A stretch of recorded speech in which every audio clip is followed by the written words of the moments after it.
testing the broadcast. Testing. Your stream will start Testing. One, shortly. You two. can close this window. Yeah, but if I do, then I can't see how it's loading in the waiting for broadcast to be published. Waiting. Oh, I think it's done. Waiting. It says, I think we're live. I don't know. I have to assume we're live. We may be live. We might be live. We'll have to see. Hey, I think we are live. We're offline. Does it? It's salutations, y'all says. And I don't even, huh? What? Who says salutations? Sophia. Wait, am I in the wrong place? I don't know. No, Matthew Wiggs, Amethyst Usagi. Do you see any of these people? No. I don't see him in the chat, but I see him in the other chat. So, am I streaming to like a different location or a different way? I think I'm streaming to the other YouTube address because it gives you two, like the go live and the event one. No, okay. I had to reload the page and then it came up. Oh, is it going then? I don't know. Okay. I think it's going now. Yeah. Okay. Could anyone in the chat confirm whether this is actually working? Please. That would be helpful. I think it's on, but it's like way behind. Oh, that's expected. YouTube address. Oh yeah, because it gives you it's working for me on the thing. So yeah, we're up. So it looks like it's lagging a little bit. Oh, it always does though. Like more so than normal. Oh, do you mean the go live and the event one? That the visuals are lagging? I had to reload the page. It's like 30 seconds. Oh, is it? Oh yeah. That's just how it's gonna be. No problem. If we're, because it doesn't change anything. Okay, it's working. All right, cool. So I'm gonna pause that. I'm gonna do this. Hey guys, welcome everybody to Don't Worry Wednesday. Yeah. As you can tell, it looks a little different this time. Yes. So yeah, it's Jesse. I think Ryan, is Jesse sick? Yes, Jesse is sick today. Jesse is sick, so he was unable to produce the show. So here we are. We had to much props go to Ryan for figuring out a way for us to go live because we didn't want to miss 2 weeks in a row. Yeah, that's a lot. Because like seriously, we miss you guys. We love being here. We love doing this show, and we had to figure out a way to do this. And Ryan just spent like the last, I don't know, almost hour trying to figure out how to get us a way that we could go live, and he did it. Yay! Which is amazing. So I'm not sure which side Ryan is on. Maybe this one. So I'm going to say mucho propo. Yeah, that's where I am on my. Yeah, you got it. You got it, Joe. Mucho amazing-o. This guy right here. You too. Oh, it's not what. Yeah, pulled it together. Sorry that it's a weird display, but this is kind of all we could put together in the amount of time that I had. So. Yep. So anyway, welcome. This is Don't Worry Wednesday. This is the show where we handle any situation, any challenges that you might be going through, any type of hard time or difficulty. We are not professional therapists or psychologists or psychiatrists or anything like that. We want to be your friend, and we want to encourage you and offer some love and support along the way while you handle these challenges.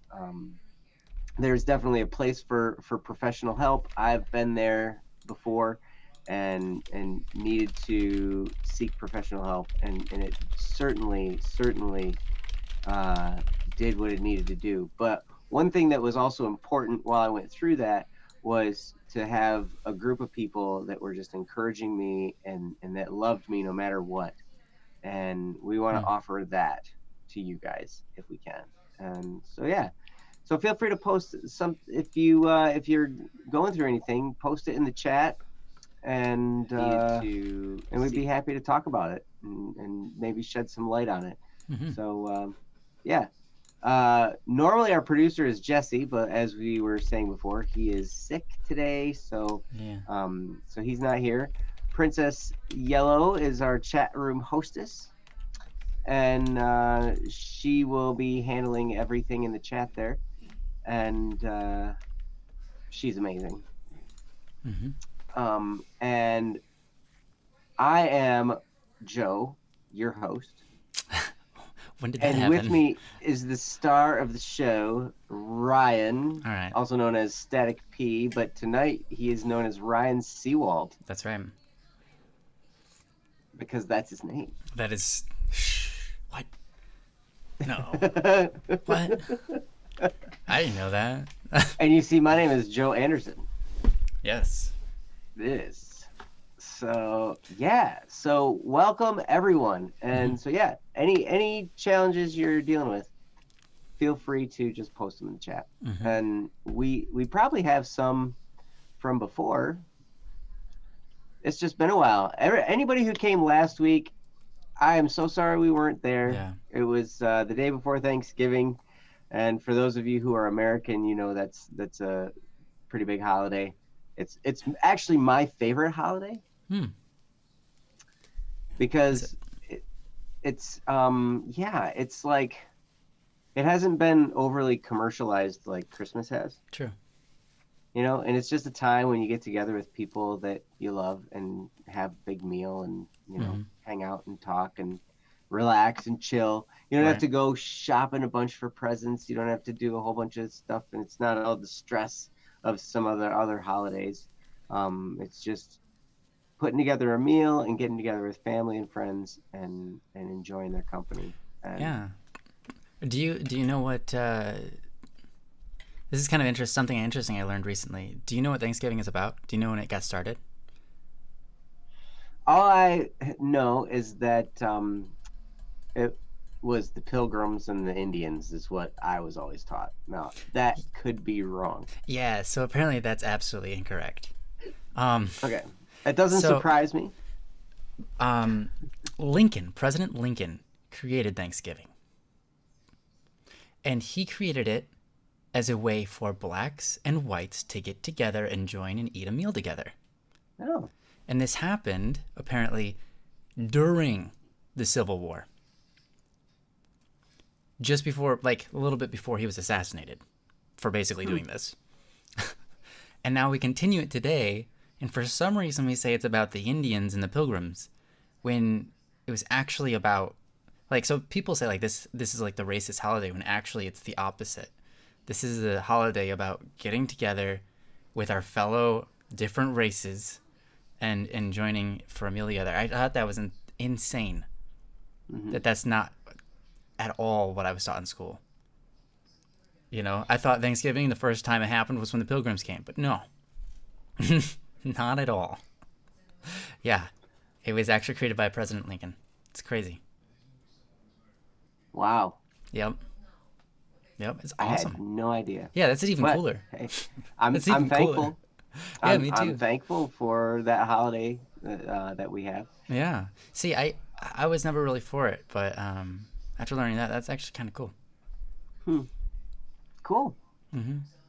Well, at any rate, so Wednesday night, Ryan had texted and said, "Hey, are we doing a show tonight?" And I was like, "Man, my wife and I kind of got handed the responsibility of all the preparation for the next day, and so we were just like up to our elbows and I'm sure in cooking and baking and preparing. And actually, she's the cook. She bakes and cooks, and she's amazing. She's so amazing. Like, she seems like she would be amazing. Wow, she is such a great cook. And you know what, though? Behind every great cook is a dishwasher. And that's my job. Nice. I keep the dishes clean. And she does all this cooking, and she just throws the dishes in the dishwasher. And I clean them up, and then they're ready to go for the next thing. You know, it's just like, we got this system going where, you know, she makes all the great food. It's funny. It's like being the footnote.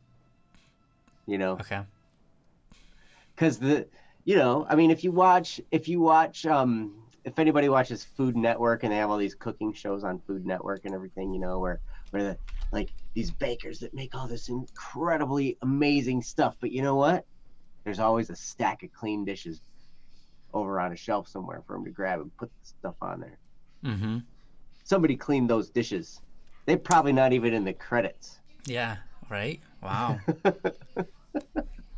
Yeah. But if it wasn't for them, man, it would be hard. That's right. All those pots and pans got cleaned by somebody. Yep. Yeah. Mm-hmm. So Nice. that's my claim to fame. But That's good. That's good. I like that. yeah, Gotta appreciate those dishwashers more. right. So Yeah, anyway, Food Network's so great.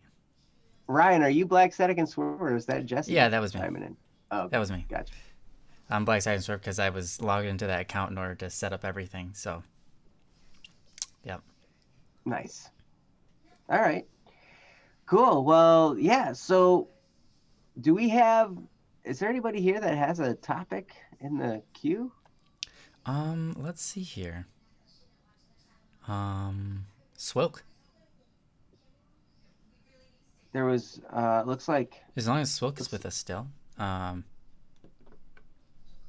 They have one. We've got Vega. Is Vega? Is I always wonder if Cherry, because Cherry changes the name quite a bit. So. Oh, yeah. Yeah. Okay, every now and then. Swilk is still here. Oh, yeah. Oh, okay. Cherry does have a topic though. Okay, well, whose came first? Well, Starlight was Cherry's. Matt Swilk was first, and then Cherry. They're right next to each other. Okay, it Both looks like on November Marhandi 20th. too. Mm-hmm. Okay, well, we'll start with Swilks here. Okay, Cherry. Oh, is Cherry's Vega. Vega. Okay. Nice, perfect. All right. Thank Cool. you for the clarification. So we'll Mhm. start with Swilk here. Online friends, is that the one? Likely. All right, there it is. And so you can click on that. Oh, by the way, if you have a topic, you can post it in the chat. You can also go to our website, bss.studio, go to the Don't Worry Wednesday section, and post it there. You can also find us on Discord, or you can also email us at dww@bss.studio. That's dww@bss.studio, and we would be happy to handle anything that you put on there. So, oh, you're welcome, Sparrow. I saw that. I saw your Discord because I just opened it today for the first time in like 3 weeks. Mhm. But yeah, I saw you friend requested me, so I was like, yeah, I'm gonna do that. So anyway, you can click the link and read along. This is from Swilk, and it's about online friends. It says, was just wondering what your guys' suggestions are for finding online friends. I'm not usually one to go out looking for some, but lately I've felt like I wanted a close friend or two to chat to sometimes. OFC IRL friends work too. There's just more people online. Yes, in real life friends. What's OFC stand for? Of course. Of course. Okay. Yes. In real life friends work too. There's just more people online. That's absolutely true. And yeah, all the online friends I have are you guys. And I'm fairly new to the whole online friend world, where most and this is just something that Ryan has taught me, Ryan and Jesse, and Ryan's brother Kyle have kind of taught me a little bit about, online friends, but yeah, Ryan definitely has a wealth of knowledge when it comes to this area. So This is. I'm glad to turn it over to Ryan and hear what he has to say. Well, thanks. Yeah, I appreciate it. So look, it's a great question. Just like Joe said, I've spent majority of my life at this point now making friends online in various places and just chatting with people from day to day. And that started when I was, I think, about 14. Well, I kind of started earlier than that, on some weird things like Gaming Zone and stuff like that, different websites. But I can tell you, there's a lot of easy ways to go out there and make friends online. It's super, super easy. Here's the thing. One option is for you to go on to, like, there's a lot of anime websites that if you just, like, look at the bottom right corner or the bottom left corner of the screen, there's these little chat and go little places where people chat. You can go there. If there's anybody talking, you can talk to them and you can start up a conversation. If anybody's talking, that means they're comfortable enough to make friends. They're comfortable enough to start talking. So that's really the only thing you need from somebody online in order to make friends with them is, do they actually type? Do they, if they don't, then it's hard. But if they do, then it's easy to make friends. When I first started making friends online, it was through video games, playing MMORPGs. Not suggesting that that's the best way, but I'll tell you it is a pretty good way, because then you get to actually play with them. You get to, you have a recreational, an activity to do with those people. So if you go into MMORPGs, a lot of people on there are looking to make friends. I mean, that's kind of why they're playing them. They're playing there with their friends. So you just walk up to somebody and say, hey, and then you can start up. If they talk back, then bam, you're in. I mean, it's simple as that, or you can just follow them around everywhere they walk, and that's really weird and creepy, but hey, they'll get used to it. No, honestly, it's really about being open yourself, though. As long as you can find somewhere where you can just talk, eventually someone will respond to you talking, and then you can make a friend from there. If you are open, it's going to be really easy. Just be open to talk to people. Again, we have a Discord. I'm sure Princess, if you're not already on it, you probably are. Yeah, I think you are. But anyways, yeah, we have a Discord that you can easily make friends on. Just say something in the chat there, other people will respond, and you'll make some friends. Pretty easy. But yeah, there's all sorts of different places. I think, again, most people online that are in chatting websites, and you can just like Google websites that you can chat on, or like any of my suggestions before. Most people online are looking to make friends. So it should be pretty easy. You said you're on Discord. Okay, cool. Well, there you go. If you're on Static P Friends, then that should be pretty easy. Just message in there. I'm sure people will befriend you. But yeah. Let's see. Is there any part of the question I didn't really answer? I'm not usually want to go. Okay. Yeah. Yeah. So those are my suggestions. I mean, you have like I said, you have a lot of options. Yeah. So it should be pretty easy for you. You're really good at talking and being polite and friendly and everything. So you shouldn't have a problem at all. As long as you're just yourself, I'm sure you'll make lots of friends wherever you go. But yeah, our Discord, or even if you go to our website, you can talk with different people there through direct messages and stuff like that. I'm sure people will get back to you, and you can open up friendships there as well. So plenty of different places. Yeah. Do you have any suggestions, Joe?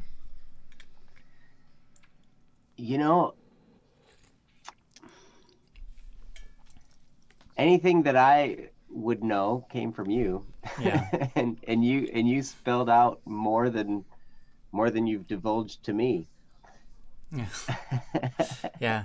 Honestly, a great place really is if you do go to those anime websites, right? Like Chia Anime Online or Coco Anime or whatever. Again, they have the chats like at the bottom of the screen somewhere. You can just start talking in there. Someone will respond. You'll make friends pretty quick. And the only bad side of that is you don't know necessarily what kind of people you're getting involved with, but you can figure that out yourself and decide who you want to be friends with. But one thing that's cool is automatically you're sharing an interest with somebody if you like anime, right? If you go there and you like anime, they like anime, then, it's easier to hit it off. if you both share an interest. So, or if there's anything that you like, maybe you're interested in cars or something like that, you can go to a website, I'm sure, that's chatting with people or posting on forums about cars, and you're bound to make friends there. So I think maybe that would be my last suggestion, is find things that you're interested in doing, Mm-hmm. and then finding friends within that community who are also interested in doing those things, because that's going to be a lot easier than trying to make friends with people who you don't share anything in common with. Like, if you don't like games, if you don't like playing video games, then I wouldn't suggest going on a video game and trying to do that, because then you're going really far out of your way. One thing that makes friendship easiest is when you both share a niche, right? When both of you are doing the same things day in and day out, or you're commuting to the same place. I mean, like, when we go to school, right, we naturally, I guess not always easy, but we're in an environment where everybody's going to the same place. You meet with your friends every single day, almost, of the week. And then as soon as school is over, you part, and you don't see them as often. And a lot of times you wouldn't even necessarily count them among your friends after a year or two. And then after 5, you're like, I don't even, I haven't talked to him in like 3 years, So a lot of that is really dependent upon what do you do on a daily basis. So if you can find something that you would be dedicated to doing, or you enjoy doing on a daily basis, that's online, that you can meet people there, that would be perfect. Again, if it's a hobby, that's great. Like, hey, I like making clay figures. So you find an online website with, people online doing the same thing. And then you feel like you have something to contribute because you're making clay figures and so are they. And you get to look at theirs and they get to look at yours. And you're both coming to the website day in and day out. You're going to establish friendships pretty easy there. And then, you can get to know them a little bit better if the restriction is like you're talking over the forums. You can always just send them a message, say, hey, this is my Discord. Why don't we talk back and forth a little bit more regularly? That sort of thing. It makes it a lot easier than just the forums. So there you go. That's another suggestion, is whatever would be convenient or something you're interested in would be good. Would be wise. Yeah. I think that's great, and some of that ports over into just in real life friends too. I mean, I've noticed, if you're into something, and to find other groups of people that are into that. Like, for instance, a couple years ago, when I was very interested in learning more about Catholicism, I ended up becoming a really good friend with the director of religious education at one of the local churches, and because I was really, really deep into learning about theology and learning about all that stuff, which is kind of a niche, thing. Like, not a whole lot of people are interested in that depth of that topic. Sure. But this guy totally was, and him and I, we could have a conversation. We'd sit there for a couple hours, and it'd feel like 5 minutes went by. I'd just go and meet him in his office, and he's a little bit younger than me, but he was totally, he knew his stuff, and I would have questions and he would have answers, and he would have questions for me, and we'd talk, and we'd go back and forth and stuff. And everybody else in the class, he was teaching the RCIA class at the time at the church, and and there were other people in the class too. I was in it, and I had to learn to not bring my questions to the class. Because we were talking at a level beyond what the other people were interested in. Like him and I were communicating at this level of theology. That is so relatable. Way up here and deep and everything. And then, like, if I asked a question in the class, everybody else in the class would just be like, what are you talking about? Like, I have no idea what the words are coming out of your mouth right now. But, oh man. So at times you can find those relationships, and that's what's great about in an online community. If you know a lot about a certain subject, like there are other people in forums somewhere that have that same interest, that same level of interest in your topic, and they might live in Australia, or they might live in, Great Britain, or they might live in some other, Cambodia. anywhere. Yeah. Kamchatka. They might live in the United States. They might live in Florida, of all places, or the Republic of Texas, or something like that. But yeah, so that's a great thing. Find people with common interests. One thing to watch out for, I think, online. It seems to happen online more than in real life, and that is just be careful of finding really shallow friendships. Yeah. If they can't go deep with you in conversation, yeah, that's a danger. Well, and just like superficial stuff. Like, I mean, with all the social media that's out there, social media can be a great tool and a great way to keep in touch with people. But it's also a place where people tend to a lot of covetousness gets awoken in people, I think, and a lot of you start to think that somebody else has it all together, and like look at all the stuff they have, and oh man, they've got 6-pack abs, and they've got this car, and look at that, and you start to get this idea of a person that they've got it all together, when really they're just a person, just like you. And to have your friendship grounded in reality is really, really helpful. So, and always understand that no matter what, when you're looking at somebody's Facebook posts, and they're talking about all the great things they did and great things they do, remember that they're just a person just like you. And they've got struggles, they've got challenges, they've got good things and bad things that happen to them, just like all of us. And there's a new book that I have not read yet, but I kind of want to. It's by a gal named Rachel Cruz, and I think it's called Love Your Life, Not Theirs, or something like that. How to love your life, and it really kind of goes into this whole social media. She's the daughter of Dave Ramsey, who's a financial guy, right? And he helps people get out of debt and helps people get their finances in order, which is really important to know.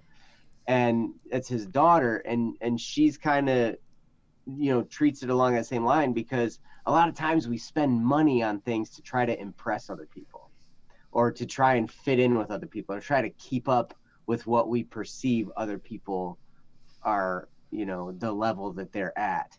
And we do this stuff. We try and we're like, oh, look at how they are. I should be doing that too, or else I'm not as good of a person, or something like that. And her whole thing is like, no, learn to love who you are. Learn to love your life.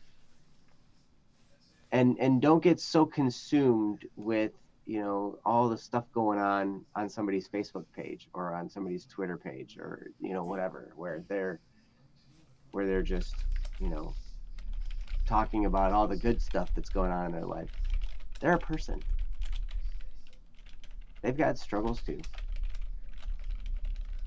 We all do. And it's okay.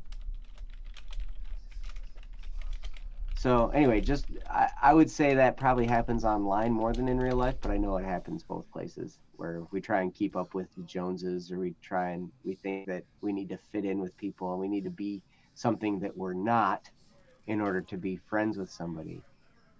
But that's not really friendship.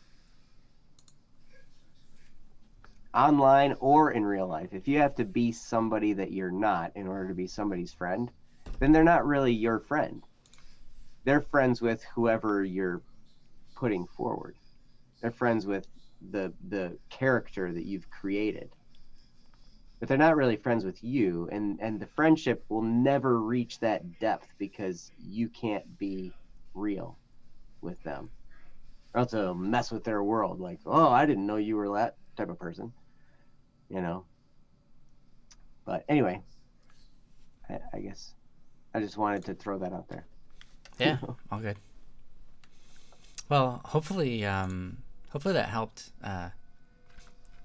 Helped you come up with some ideas, Matt. Because if you if you're trying to make friends online, it's really not too hard. But hopefully, some of our suggestions um, will work for you. You know, you have, like I said before, you have everything it takes because you're already good with people. So, yeah. Yep, I agree. I think you're going to be just fine Mm-hmm. there, Swilk. And as long as you got cool little avatars on YouTube and on Yeah, I really on like the that one. BSS website. I think it's one of my favorites. That's It's a just cool so little good. avatar guy. I like that. Mm-hmm. Cool. So I think we can move on to the next one. Yeah. Sure. Sure. Cherry. Was cherries the next? Yeah. Okay. Marhandi is also here, Oh, I think. did they have one? Uh-huh. Yep. But we didn't Oh, say we'd move to cherries next. I don't see Is this the Marhandes. Starlight one that we're talking about? Yeah, I think so. Never in phase with mine. Probably. Oh, Cherry says I'd prefer to do the newer topic, which is Oh, Dream. okay. And then Sophia wants theirs done after Oh, Cherry. Sophia's has been around forever, hasn't it? Is that the existential crises one? Uh, I'm I'm having trouble finding it. I don't see Marhandes in here either. Maybe I need to refresh my page. Hold on. Marhandi says just came here to listen, just here to listen while I study. Hmm. Okay. So okay. Well, when we get to Sophia's, just let me know. Share the link because I don't have it, Okay. which is cool. So yeah, We'll get it but done. okay, so we'll do cherries and then we'll do Sophia's and we'll see where we're at then. Um and Sophia, if you could confirm the one that we would be doing would be the existential crisis one. If you could confirm that in the chat, that'd be awesome because that's the only one I see from you. Indeed, my Gary. It is no bueno. Everyone's sick. Yeah. Yeah, even my wife is sick right now. Jeez. Yeah, she even went to the doctor for being sick. Had to get medicines and stuff. It's Oh. crazy. Well. So, okay, thank you, Sophia. Okay, excellent. So this is from Cherry. Cherry is going by Vega on the bss.studio website. And here is the link to the topic. And it's called Dream. And it goes like this. I decided to name this post Dream because as I sit here next to me, I have this little globe slash music box that my mom got me that plays a special song that my mom sang to me all the time as a baby and growing up. I remember always asking her to sing it, and I felt so comforted and loved whenever she would. It has my favorite word in the globe, dream. What is my dream? Well, it's a bit complicated. Space and science has always captured my heart in a way nothing else ever has. Excuse me. When I was little, there was a time where Jupiter was visible in the sky. I don't exactly know what year, but I remember it was huge and it felt like I was in a science fiction movie.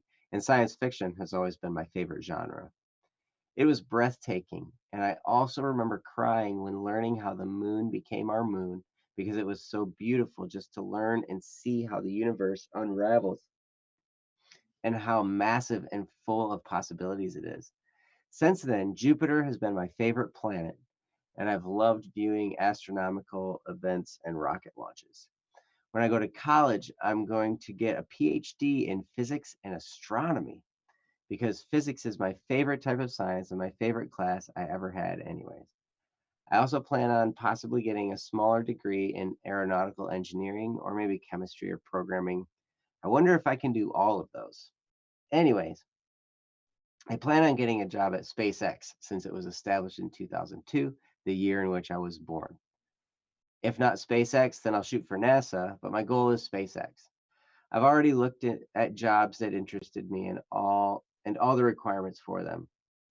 The other half of my dream is to eventually run my own science corporation and laboratory focused on all types of science, from AI, mentally capable of everything a human is, to the far reaches of space and what lies out there, to the study and possible manipulation of time. However, I have no idea how to even create a corporation like that. And to have something as big as that, there needs to be money to keep it alive. So, where would the money even come from to fuel that type of corporation? Where would I begin? And that is from Huh. Cherry. And wow, Interesting. Cherry, uh, it's very amazing to me, all these things. I mean, I'm so glad you have a dream. A lot of times people don't know what their dream is. They don't know it's okay to have a dream. And I'm so proud of you that you have a dream that's alive and burning inside you. And I think that's great. Um, yeah, as far as creating a large corporation that does stuff like that, it's tough to say.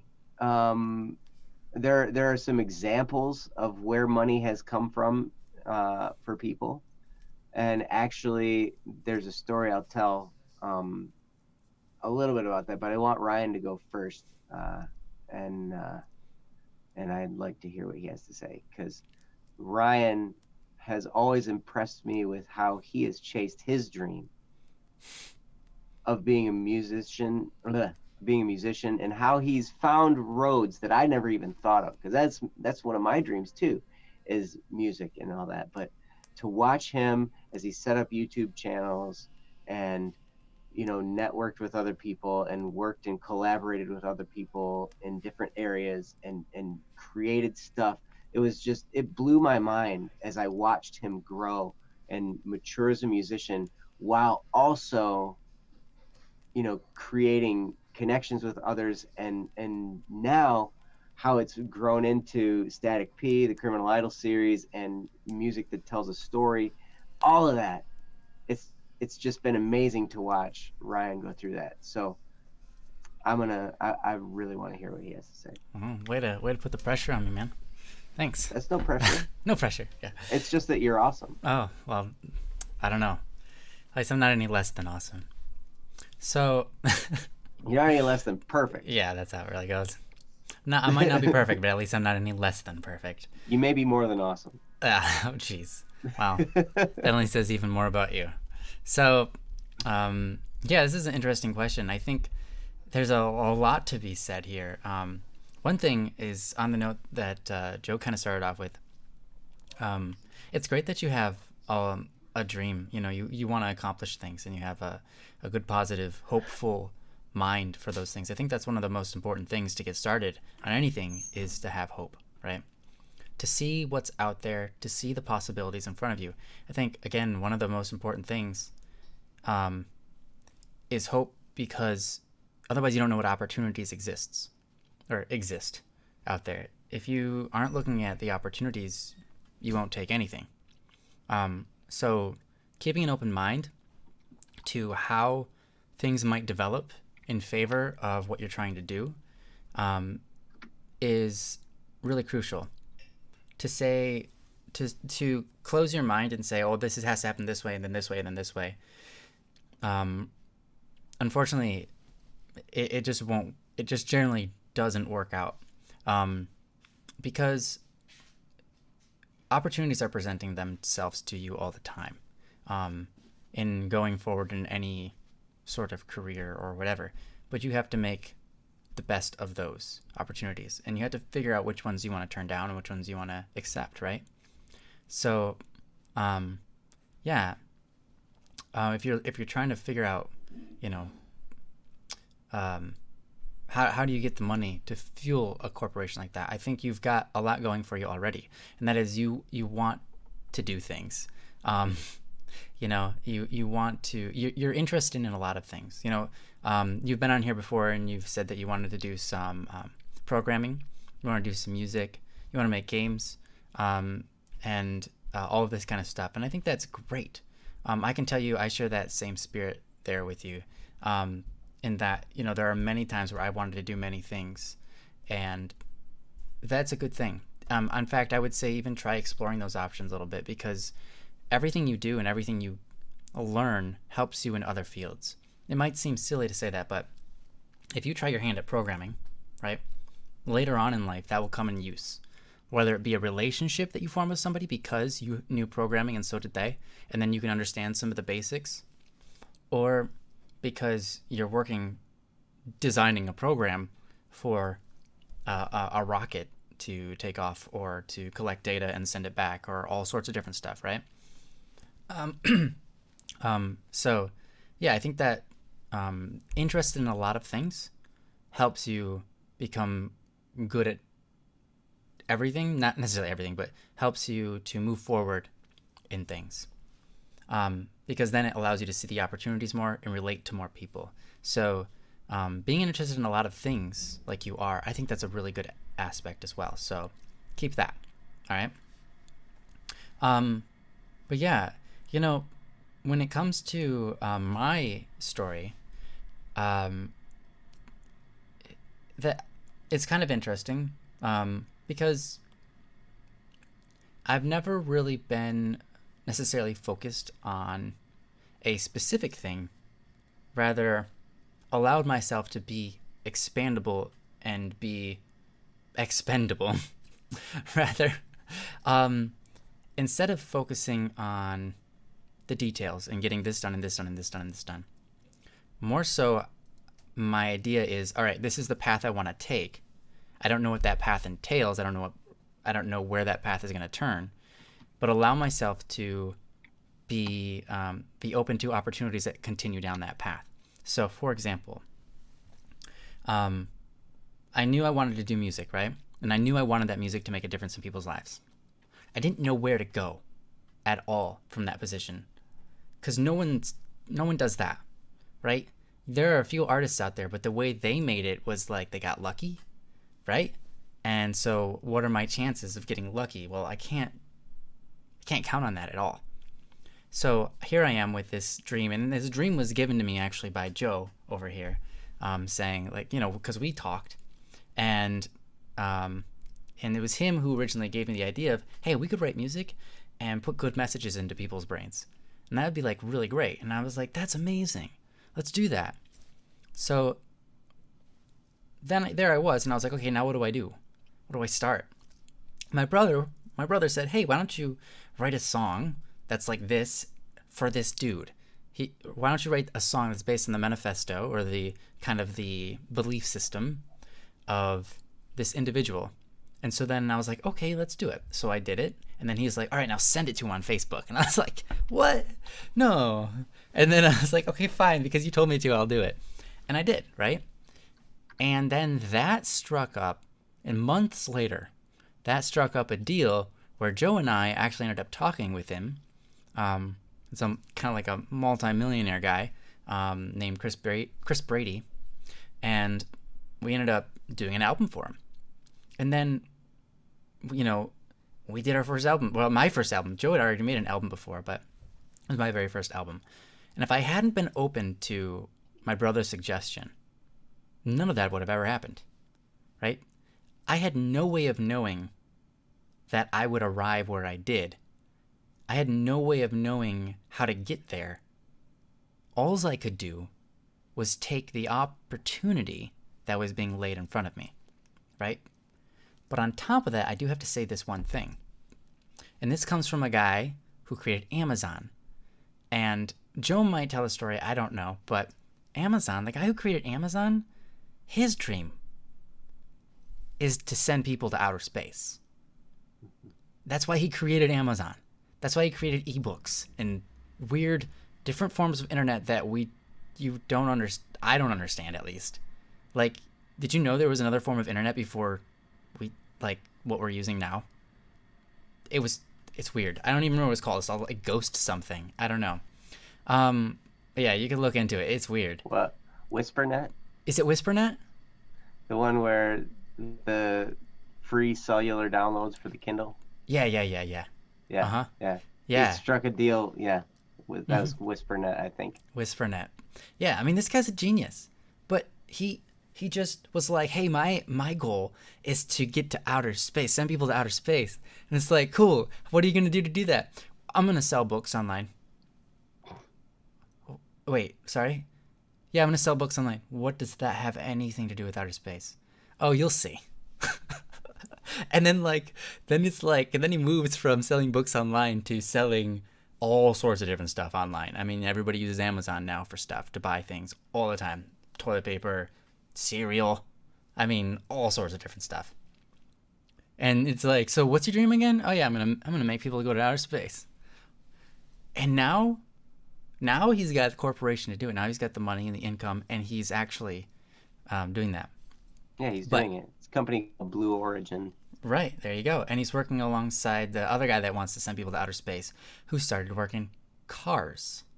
Yeah, that was Elon Musk, who owns Elon Musk, SpaceX. who owns The one that. SpaceX. Right. Exactly. And so you have these two distinctly different things than outer space. None of them look like they're studying astrophysics or anything, right?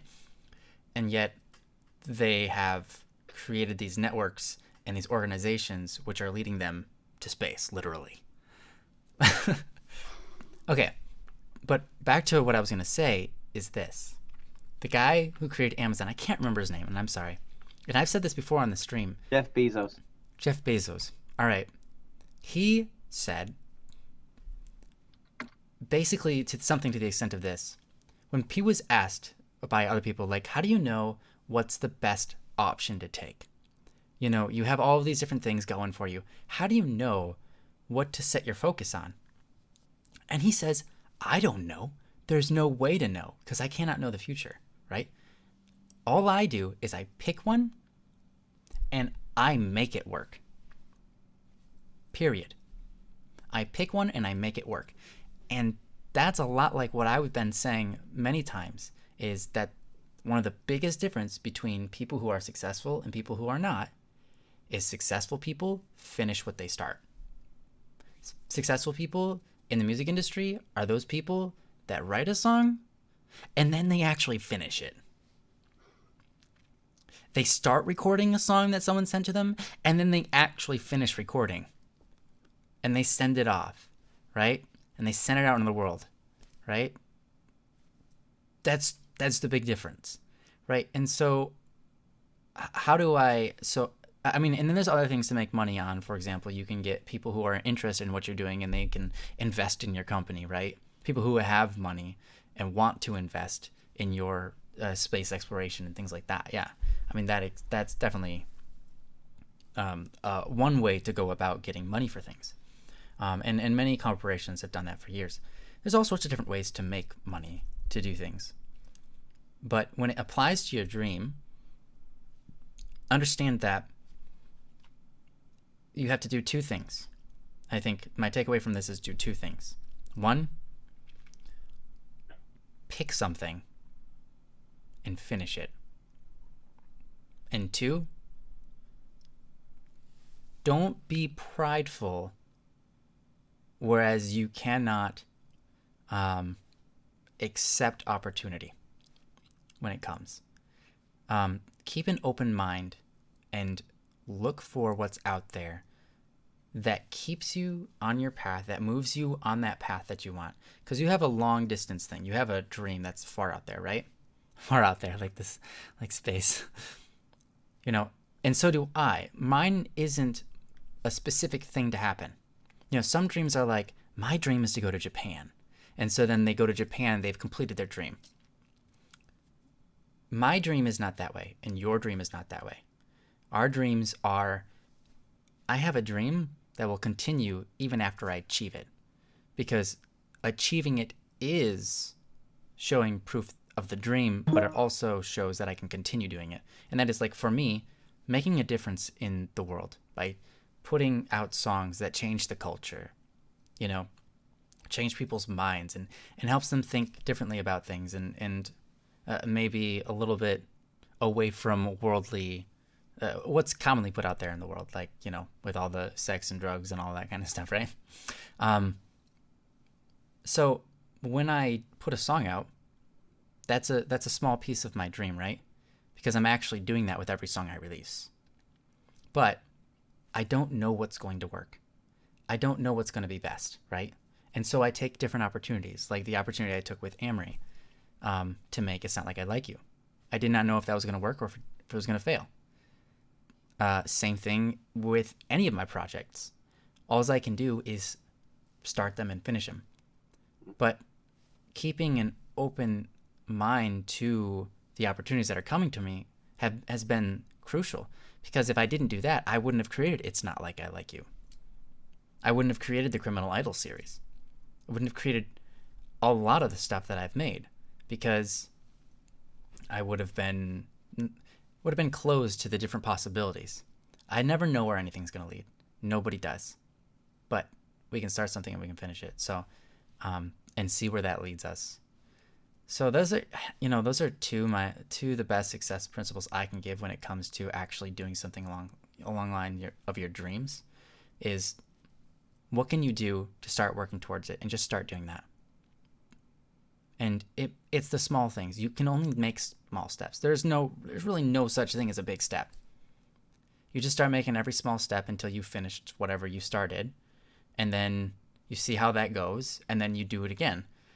And small step after small step after small step after small step, now you've got something running, like a company, or you're finding yourself in positions of power, or you're finding yourself working for somebody else who you've always wanted to work for, things like that. So just start. Think about whatever opportunities lay before you. What can you do today? And I think that's really important, because believe it or not, there's almost always something you can do today. Because everything is a small step anyways. It might be picking up the phone and making a phone call, which can be scary. Mm-hmm. It might be sitting at your computer studying or doing research. But there's always something you can do that leads you one step further in your dream every day. And I would just say start doing that. Anyways, I know I've talked for really long. I'm going to give it over to Joe. It doesn't feel like you've talked for really long.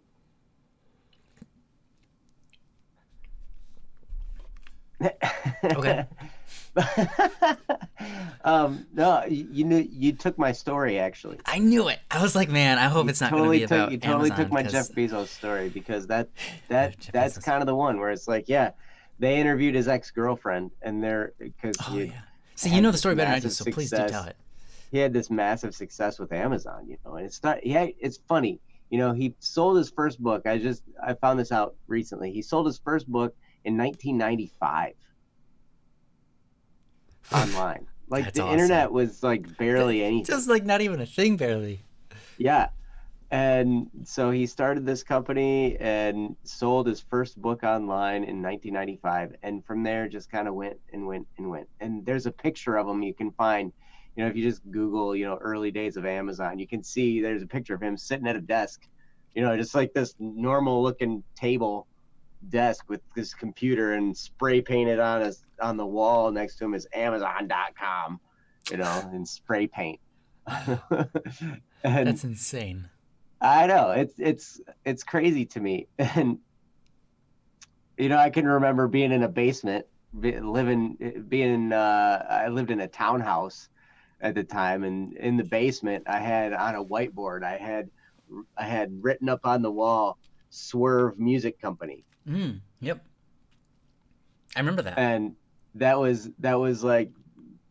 before we had Black Static and Swerve. Ryan was Black Static. I was Swerve Music Company. And so then we decided, hey, we're going to do this for the rest of our lives. We probably ought to just do it together, because it's going to be way more fun, and, we get along. So let's just do this together. And so if we combine it, it'll be Black Static and Swerve. I was just trying to figure out one way that I could share my wealth with you, man, because I'm like, how am I going to get my money in his pocket? Let's see. I think I got a plan here. And I appreciate that so much. But speaking of money, that's one thing also.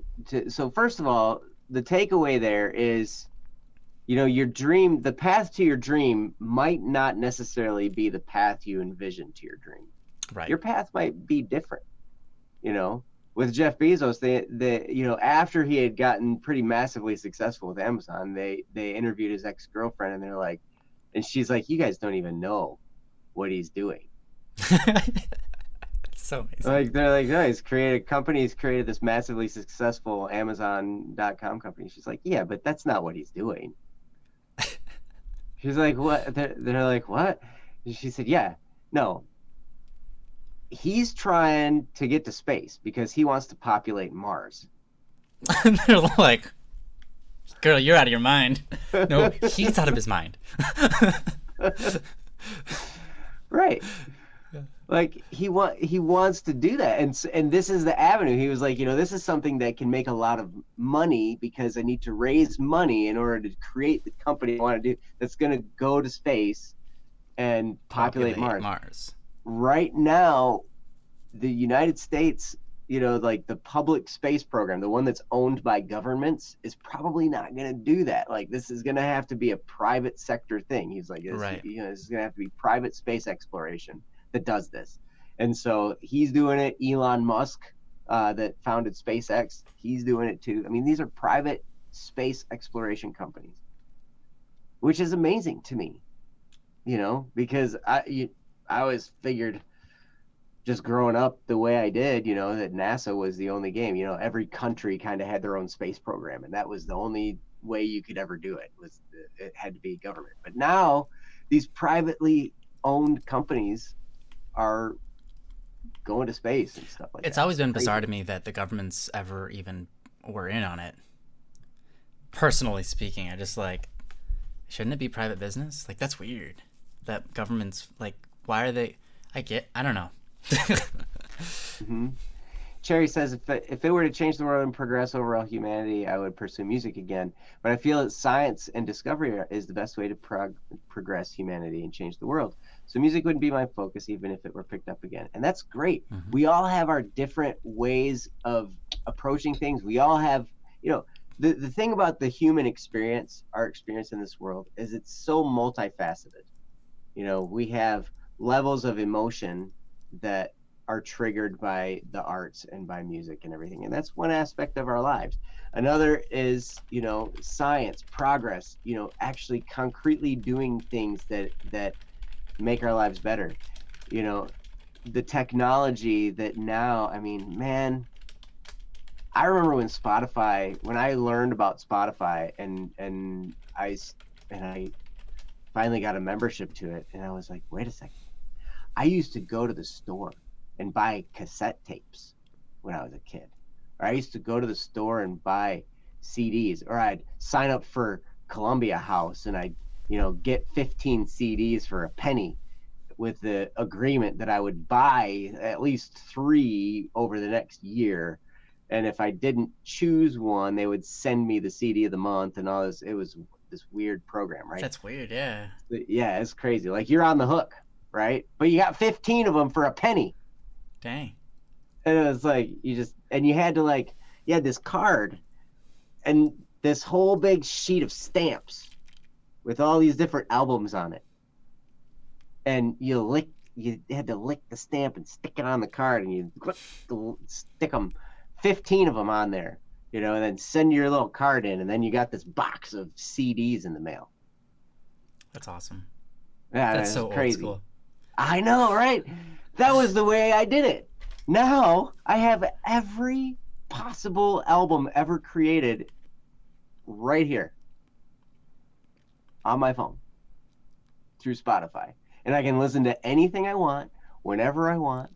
There's so many options, I totally forget. Like, I'll remember something I wanted to listen to, or something I liked back when I was a kid, and I'll be like, oh my gosh, I should look that up. And then there it is. Listen to it. It's crazy. And I know that's way off topic. But the thing about it is some technology people created this device and then created something so I could listen to the music I want to listen to. And we can release music on it too, which is amazing. And we're going to be releasing the Criminal Idol series on it very soon too. So that's coming shortly as well. Mm-hmm. But for you and your dreams, you know, if you can pursue what you're passionate about and figure out what kind of role you would want to play in whatever company you would create. Do you want to be part of the person that's innovating and creating and stuff like that? Or do you want to be the guy that owns the company and hires the people that innovate and create? Or, you know, do you want to be part of that? And then what, I mean, just think about that. Think about what kind of position do you want to play in there? Right? And one key, I want you to remember this because I screwed it up. And the more I read about successful people, the more I realize how things need to be on track. In order to be on track for building a company and doing that, you need to avoid getting caught up in the consumer culture that we live in. Because every company needs money to start it. Like Ryan was saying, sometimes you find investors, but those investors then kind of run your company. Yeah, that's the downfall of that. They have a say in what you do. Yeah, they kind of can tell you what to do. And if you don't like that, then you got to come to the table with your own money. So if you can learn to be a saver, every company needs a saver. They need, you know, a person who is an entrepreneur that gets the job done, you know, a person who's an action person. They need a money person. They need an action person. And there, I think there was another one in there. I heard one point in time. But you need you need at least both of those. Do you remember that talk I'm referring to? Yes, and wasn't the last one possibly a person, like a people person? Yes. So you need somebody who brings money to the table. Someone you need who's someone fanatic. who brings effort to the table, and you need someone who brings people to the table, because any company is going to outgrow you. Mm-hmm. It's going to outgrow who you are, and there's going to be more people involved, and it's just going to grow and grow and grow. And I mean, if your company is healthy and successful and everything, before you know it, you're going to have, you know, all kinds of people involved, and you're going to need somebody there that handles all those people and, you know, cleans up all their garbage, and you know, it's all sorts of different stuff.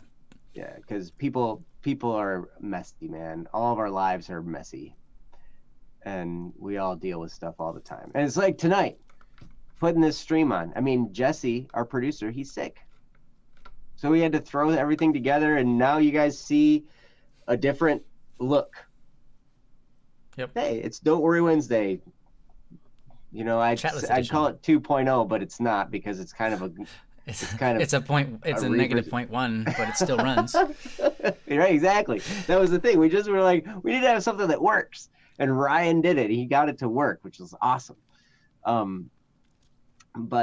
Yeah, if you, for whatever company, think about that role. Do you want to play? Do you want to be the person who fronts the money? Do you want to be the person that does the work? Or do you want to be the person that handles the people, or any combination of those? And I would imagine, because of your affinity for, you know, technology and space and all that stuff, one of the roles you want to play is the entrepreneur part, the work part, the action part. So do that. Learn about that. Figure that out. And at the same time, save money. You know, whatever you do where you work for a job, you know, or anything you do that makes any money whatsoever, don't buy stuff with that money. Save it. Become proud of building what I've heard a snowball. Like you're building a snowball of wealth, where it's just And So you before can you know throw it, it later. No. it's just kind of churning and churning and churning and churning, and then you grow this big thing. And yeah, true, you can throw it.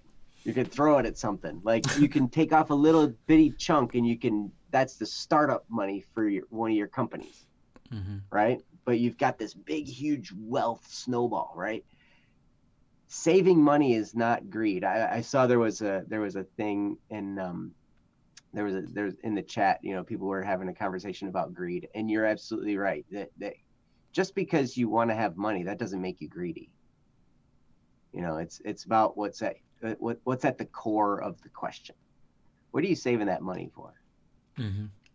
Is it just for your own self, or is it because you want to have capital available to do things that can change the world? Right. And an example, what we were talking about with Jeff Bezos, his intention is to populate Mars, not just himself, that doesn't just only include himself. So that's something that's beyond greed. It is a desire, but it's something he's doing for humanity. And I think that's really awesome. So, yeah. And he created, just in creating Amazon, he created something that changed the face of commerce. Right. And it's helped a lot of people.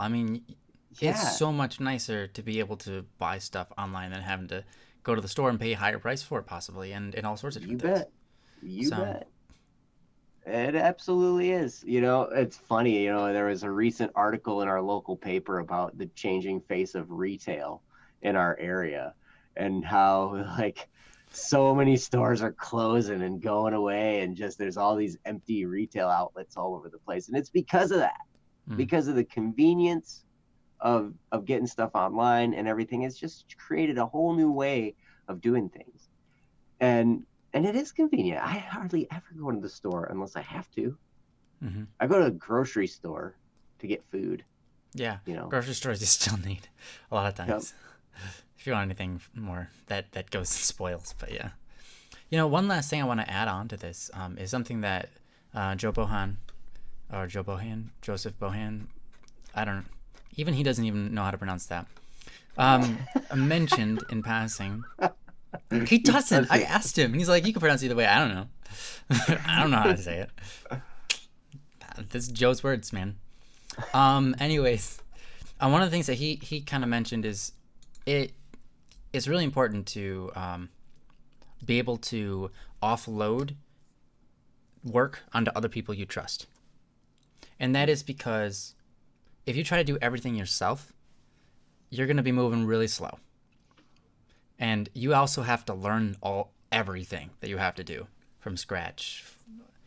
If you can get somebody who's passionate about something and it has to do with what you're doing, and you can just trust them, then get them on board with you. And then it makes your life so much easier, because then you get to utilize their talents. They get to utilize your talents. You get to go work together and increase your company at a far faster pace than you could ever do it alone.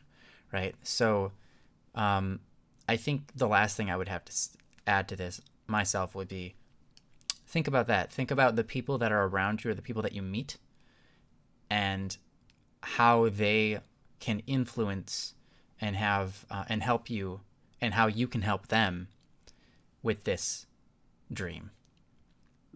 Because there are other people out there who are thinking the same thing as you, or at least they want a part of it and they're willing to give it their all. There are other people out there who might be studying for SpaceX, and you two could partner up, and while you might think that you're in competition with each other, the truth is you're compelling each other to work harder, and you can rub off on each other all the information you know. Like, finding other people that are running for the same thing or running for similar things is super, super helpful. Yep. And your path may change. Yep. Your path may wander a little bit. It may make some twists and turns that you weren't expecting, and that's okay. It doesn't mean your dream goes away. It just means that your path changed. The dream remains. The goal remains. I heard a guy say one time, goals are set in stone and plans are written in sand. because you set a goal, and it's good to plan for your goal. Like you have like, this is what I want, my overarching goal. Yes. But then you're like, okay, I'm going to come up with a plan, because you got to have a plan. You got to have something that you're going to try to do, right? But the plan isn't what if the plan changes, it's okay. You just make adjustments, because you'll try something and it won't work the way you thought it was going to, and you might have to adjust, right? And that's okay. Mm-hmm. Don't get so attached to your plan That's super important. That you discard your goal. Right. The goal stays, but don't fall in love with the plan, the pathway to get there, because that's going to be, we don't know what's going to happen there. Yeah. But you can always keep that goal in mind, and you can always be like, okay, that wasn't the way. We had a roadblock here. We got to go around it. We got to break it down. We got to do something to get past it. We got to change tactics a little bit. Mm-hmm. And that, that's super important to remember, because that's going to happen along the way. And, keep coming back. You're here a lot, Cherry, and we're really glad that you're here. And as you go through this, we're going to be here. And as you hit these roadblocks, sometimes there might be some discouragement. Mm-hmm. Find places where you can get encouragement, so you can get past those times of discouragement, because they're going to come as well. And that's one of the things that BSS is here for. That's one of the reasons we created this company, is because we want to help people be empowered. We want to help them through those discouraging times. We want to help them get through and move on and shine brightly who they're supposed to be.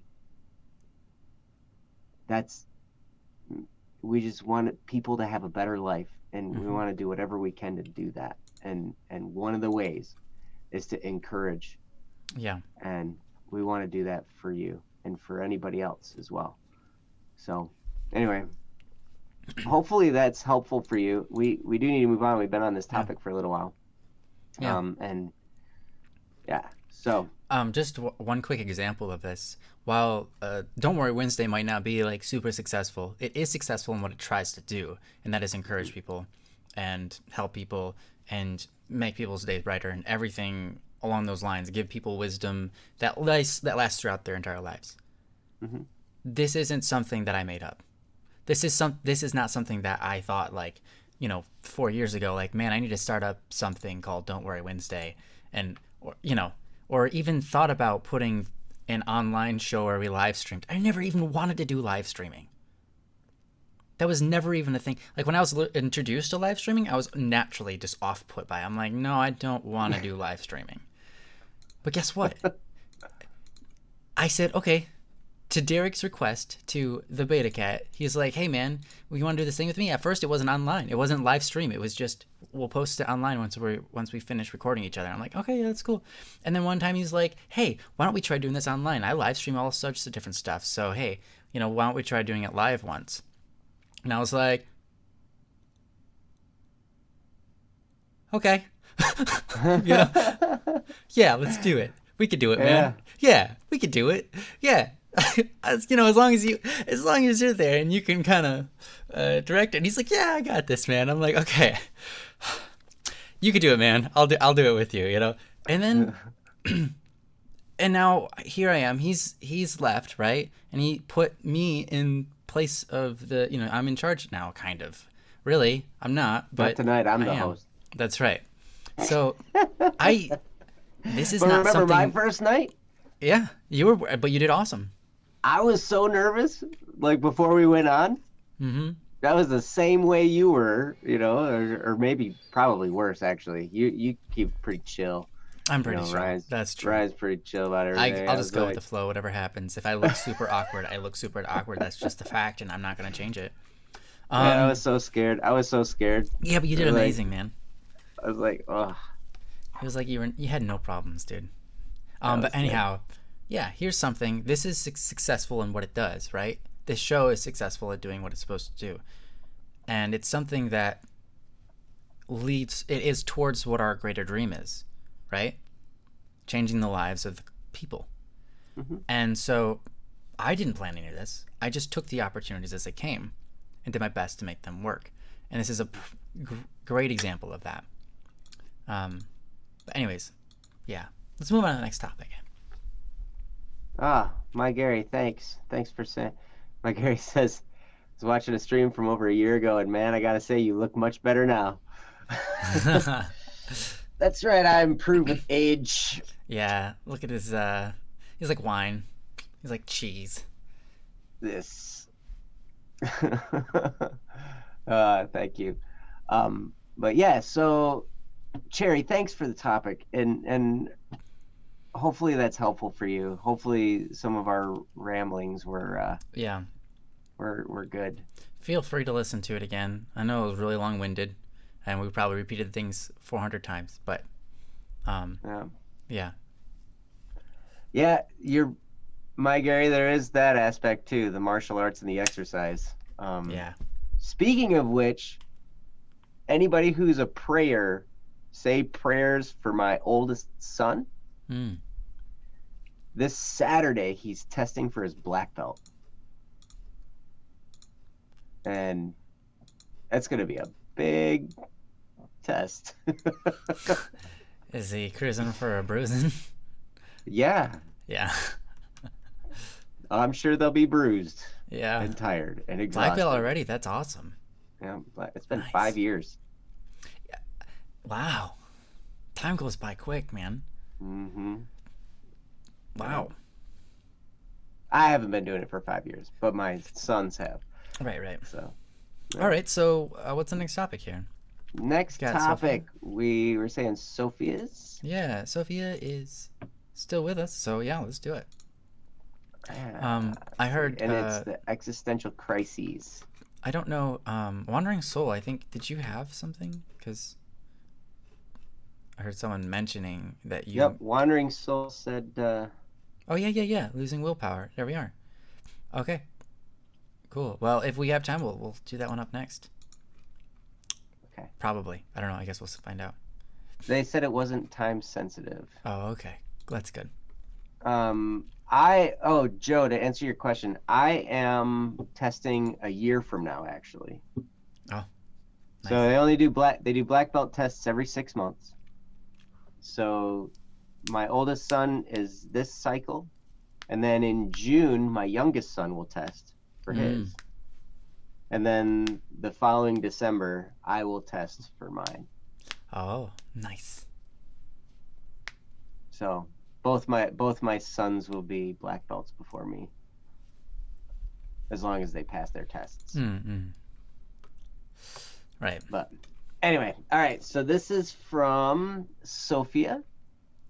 Princess has lovingly posted the link for all of us. Well, thanks, Princess. She did that You're lovingly with much love. Yes, much love was given and felt and received and all of that. Thank you. And it's titled, Can Existential Crises Come with Maps? And yeah, so it goes like this. Apologies in advance if this turns out to be long or complex. I'm confused as to who I'm supposed to be. I should start by saying that I'm a 14-year-old girl who's overly aware of her inward identity or mindset.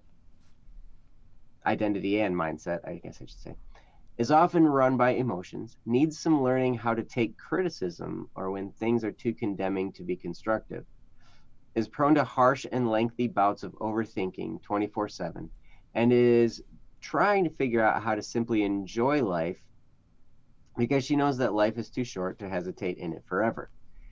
I think I just constantly have too many questions. I'm on a search to find out how to balance who I am and how I react to the way other people see me. I used to be super confident, bold, and self-assured person until 8th grade. I always thought I was right no matter what. But last year happened. Home life got rough when I started finally making choices for myself instead of believing all my parents told me. All children must find their paths eventually. At the same time, I realized, with help from others and some introspection, that I live with a highly toxic and manipulative family member. That family member broke my foundation and condemned my beliefs, a lot of them faith-based. I'm a Christian, to the point that it's by God's grace that I'm still here right now. And that's when I did a reality check and realized, what if I'm the same? I'd been blindly believing all I'd been told and powerfully acting upon it for my whole lifetime. So what if I was taking on that toxicity and forcing my thoughts on others? So I lost myself. I was forced to in my home life, but also allowed it everywhere else. I gave up so many beliefs about so many things. I became a doormat. I agreed with everyone and everything. And it wasn't like I was lying. I truly didn't know what to think anymore. So what if I was wrong? It was wrong of me to assume I was right because I lived with a family member who assumed they were right 24/7, and I didn't want to be that person. So I listened to all the voices at once, some good, some bad, some voices no one should listen to. Now I'm better since finding a foundation, and life is easier. I have an identity again, but the point? I'm still listening to too many voices. I am someone, but I don't know who to be. I freak out about every perceived flaw I have. I've been negatively labeled as oblivious, socially awkward, complicated, ineffective at communicating, overthinking, and so much more that I'm left wondering I'm disabled or abnormal. And I've changed so much over time that I don't know what parts of me to drop and what to keep. Am I born with a personality, or is it a choice? Can I be the spontaneous, fun, and relatable person I want to break into, or should I stay complex, overly analytical, and a deep thinker trapped in my mind? I wonder if they hinder me. Should I talk or stay quiet all the time? How should I react to my experiences? Why do I act and think differently when I'm alone in comparison to when I speak to people? What version of me will give me the life and personality that would benefit me the most? I love people, and I want to be able to understand them, get to know them, and be liked. But it doesn't seem to work, and I can find so many problems within me to define why that is. I also don't do so many things because I have an underlying fear of insulting someone or overstepping boundaries. I spend so much time living in fear or retrospect that the present is never there. This all just scratches the surface of my racing thoughts that never stop. So please, what do I do from here on in? And that is from Sophia. And Sophia, first of all, thank you so much for posting, and thanks for being patient with us while we, before we got to this, because it was about a month old. And yeah, so wow, I have to say I'm very, very, very impressed at the depth of your thinking. You're 14. When I was 14, I was not thinking deep thoughts like this. Yeah. I was not thinking of, sometimes it sounds like to some degree you've had this type of thought forced upon you because your beliefs have been challenged by family members and different things. That can cause a crisis for anyone when your foundations kind of get shaken from under you, and then all of a sudden you're kind of forced into thinking some of these things. But I'm impressed because you're looking at this and you have a level of maturity that's beyond your age. So Sophia, I'm impressed with you, and thank you for posting. I'm going to turn it over to Ryan because I'm the host and I can do it. You've got that power. And you're going to exercise it? Okay. Yeah. Sophia, first, just like Joe said, I'm so proud of you. I'm so excited and happy that you're here. It's not all the time that we get to read a post from you. A lot of times what we see in the chat is you're like, oh my gosh, they're talking about the thing that I wanted them to talk about. I'm like, that's so awesome. Sophia, we love you to death. You are so just You always put a smile on my face. You're so welcome here, and we love you. You're just awesome. You always have such nice and encouraging things to say, and yeah, honestly, I just love to see you in the chat. Whenever I see you, I'm like, oh, there's that girl. She's amazing. I like her a lot. So, if you want to be my wife, no, I'm just kidding. But no, it is I remember going through this, something similar in school. I remember being in 6th grade, and then just realizing, like, oh my gosh, how come I have no friends? Is it me? Wait, is it me? Could it be me? And then just breaking down.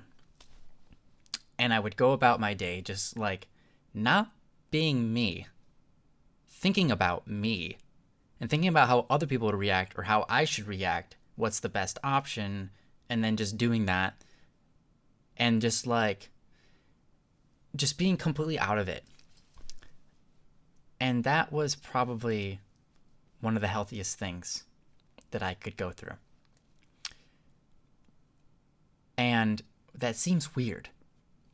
Having that disconnection with self, not understanding who we are, where we're supposed to go, what's right and wrong, where do I, what is even wrong, trying to figure it out, all of this, right?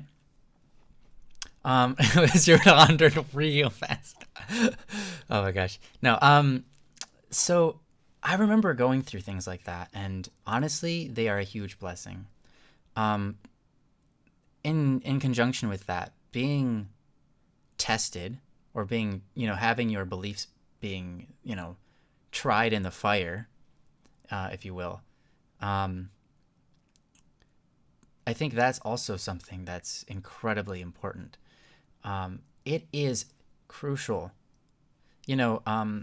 As a Roman Catholic myself, one of the things that they suggest to us is, hey,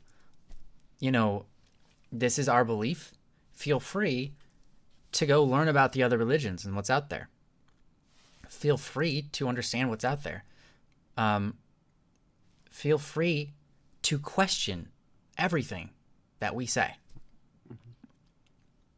In fact, we want you, everything that we say, everything that comes forth from the Pope's mouth to the priest to the layman's, whatever, question it. And ask, is this right? Is this wrong? Why? Why would they say that? And figure it out. And use logic. Because here's the thing. We might all have different opinions about stuff, but the truth is the truth. And if you can find the truth, then you're going to be aligned with anybody else who has that truth. And so our faith suggests, hey, go out there, find the truth for yourself. And when you wind up back here, awesome. To a degree. There are certain things that we do as Catholics that are like baptized babies. And that's because we want our babies to be with God. It's not because we're trying to force that religion on them. Just in kind of to throw that debate out there. But anyhow, so I think that being questioned and questioning yourself and questioning your beliefs and all of this kind of stuff is important. You want to end up with truth. You want to end up with knowing you're doing the right things. You want to end up being the best person you can be, and you cannot get there unless you question who you are. So I think that this, while it might feel odd and awkward and not fun all the time, is something that leads you down the path to you becoming the best person you can be. It's something that you're going to look back on in the past and say, thank you for those times, because they helped define me later in life so that I could be who I am today. One of the things you mentioned, this is interesting, and something that I kind of found is that, when you're around certain people, or when you're by yourself, or you're around one crowd or another, you find yourself being different. You find yourself acting differently. And I want to let you know that that is completely and perfectly normal and healthy.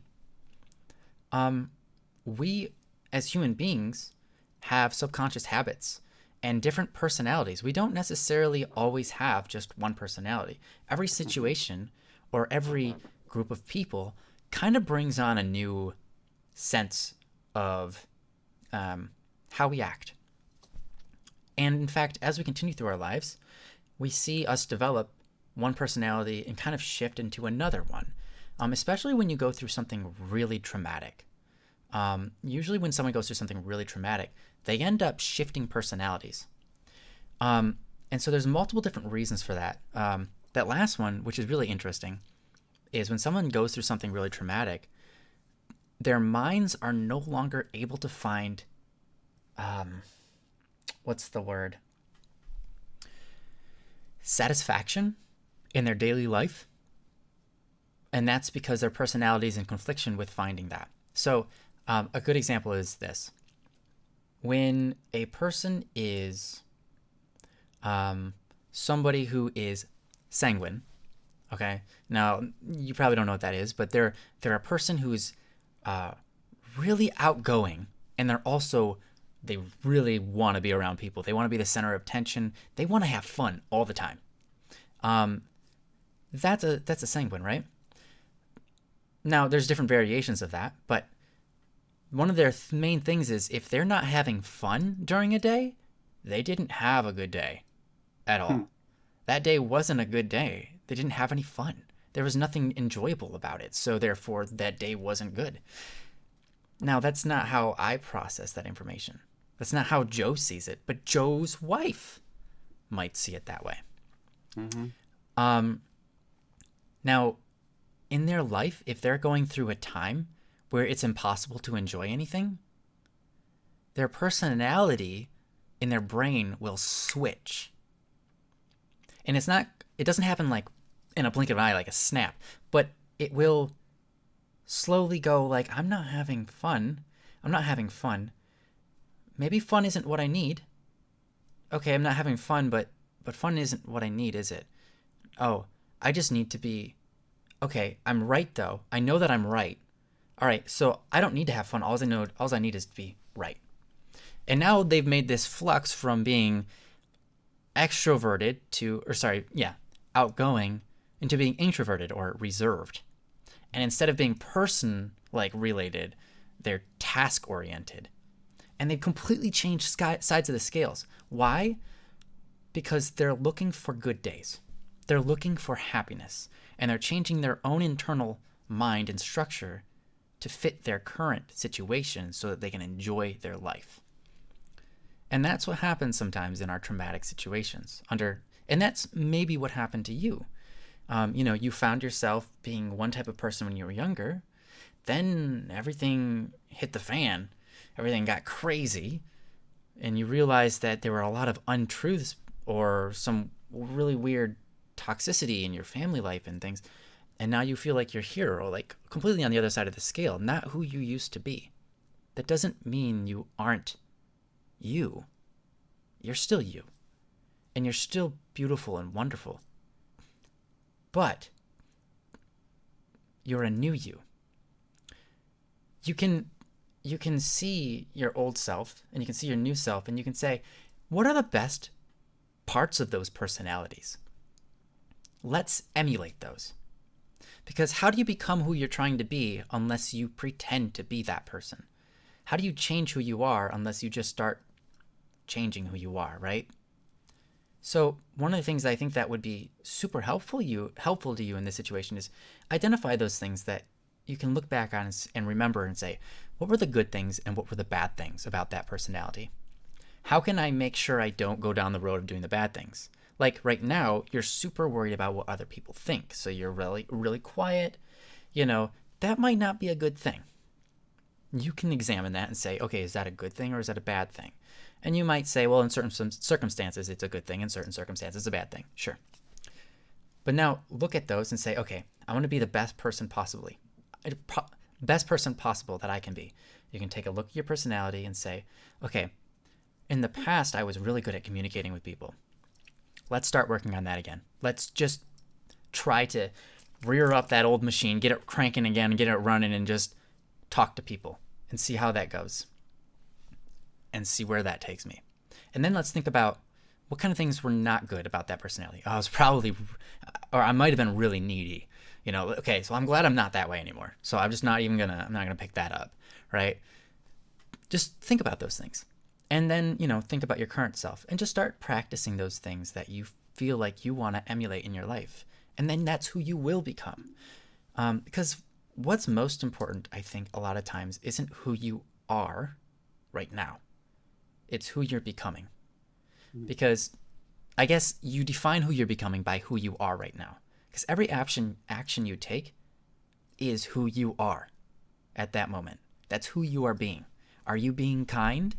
Or are you being destructive and insulting? Are you being generous? Are you being charitable?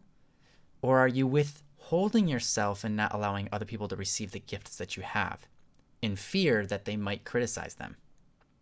Right? And you don't want to do that. You want to be kind and generous. You want to share your gifts with the world. So, just be the best person you can be at the moment and let that work towards becoming better. And, it's going to take a lot of getting out of your bubble and doing the things you don't want to do.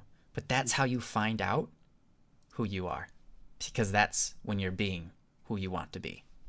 And then you find yourself there. That's the process I had to go through.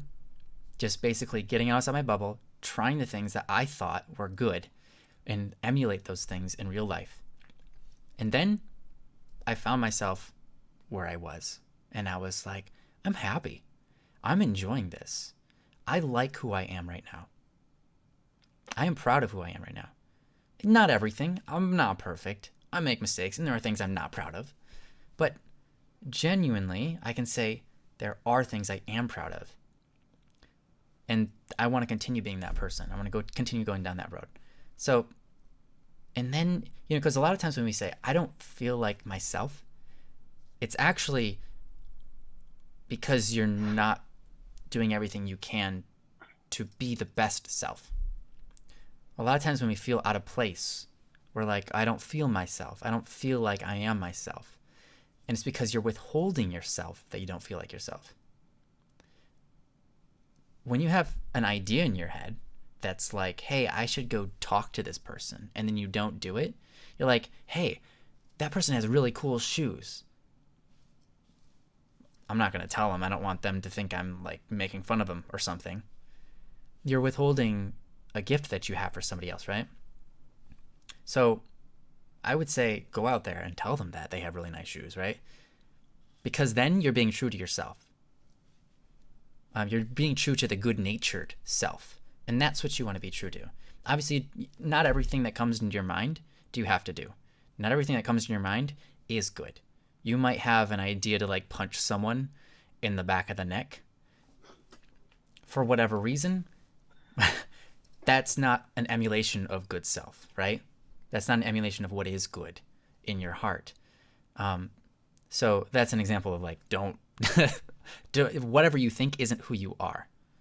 It's whatever you do. It's whatever you take action on.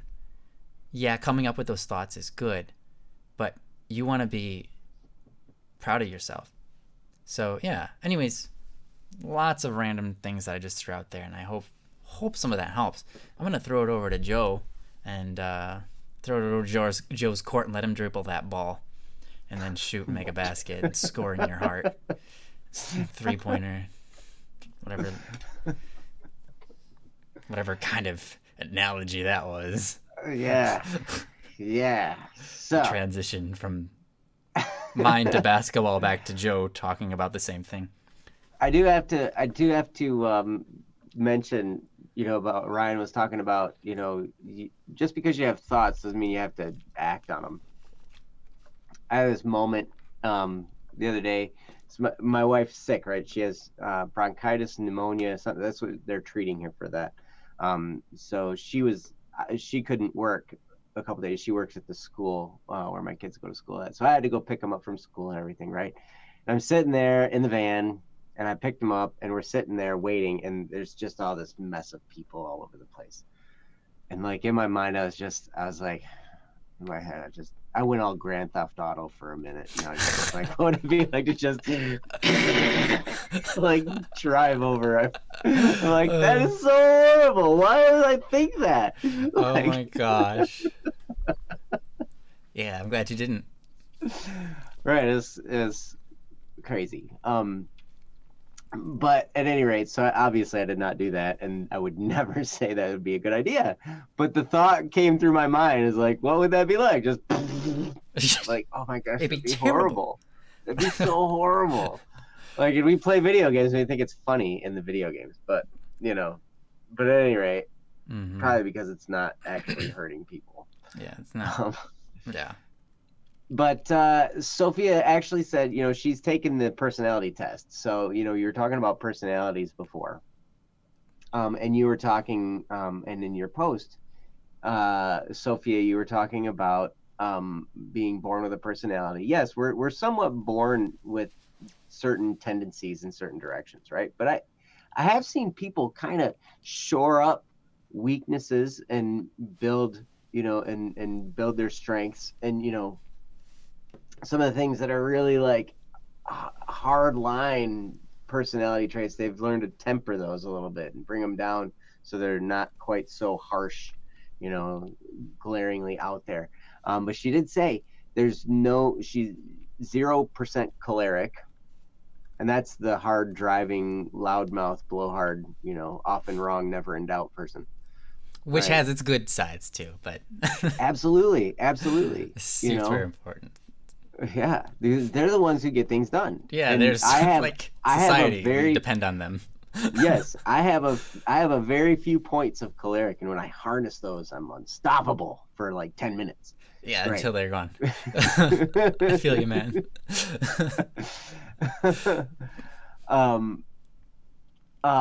So, but at any rate, so she's kind of equal on sanguine, melancholy, and phlegmatic. For those of you who don't know, choleric, like we said, they're the person who drives hard, gets things done. They're kind of abrupt with people, kind of, probably mean. They can be perceived as mean a lot. Sanguines, life of the party, fun, woohoo, yay! They do that kind of stuff. Melancholy is analytical, very, very precise, very, very detailed, very, very task-oriented, and introverted.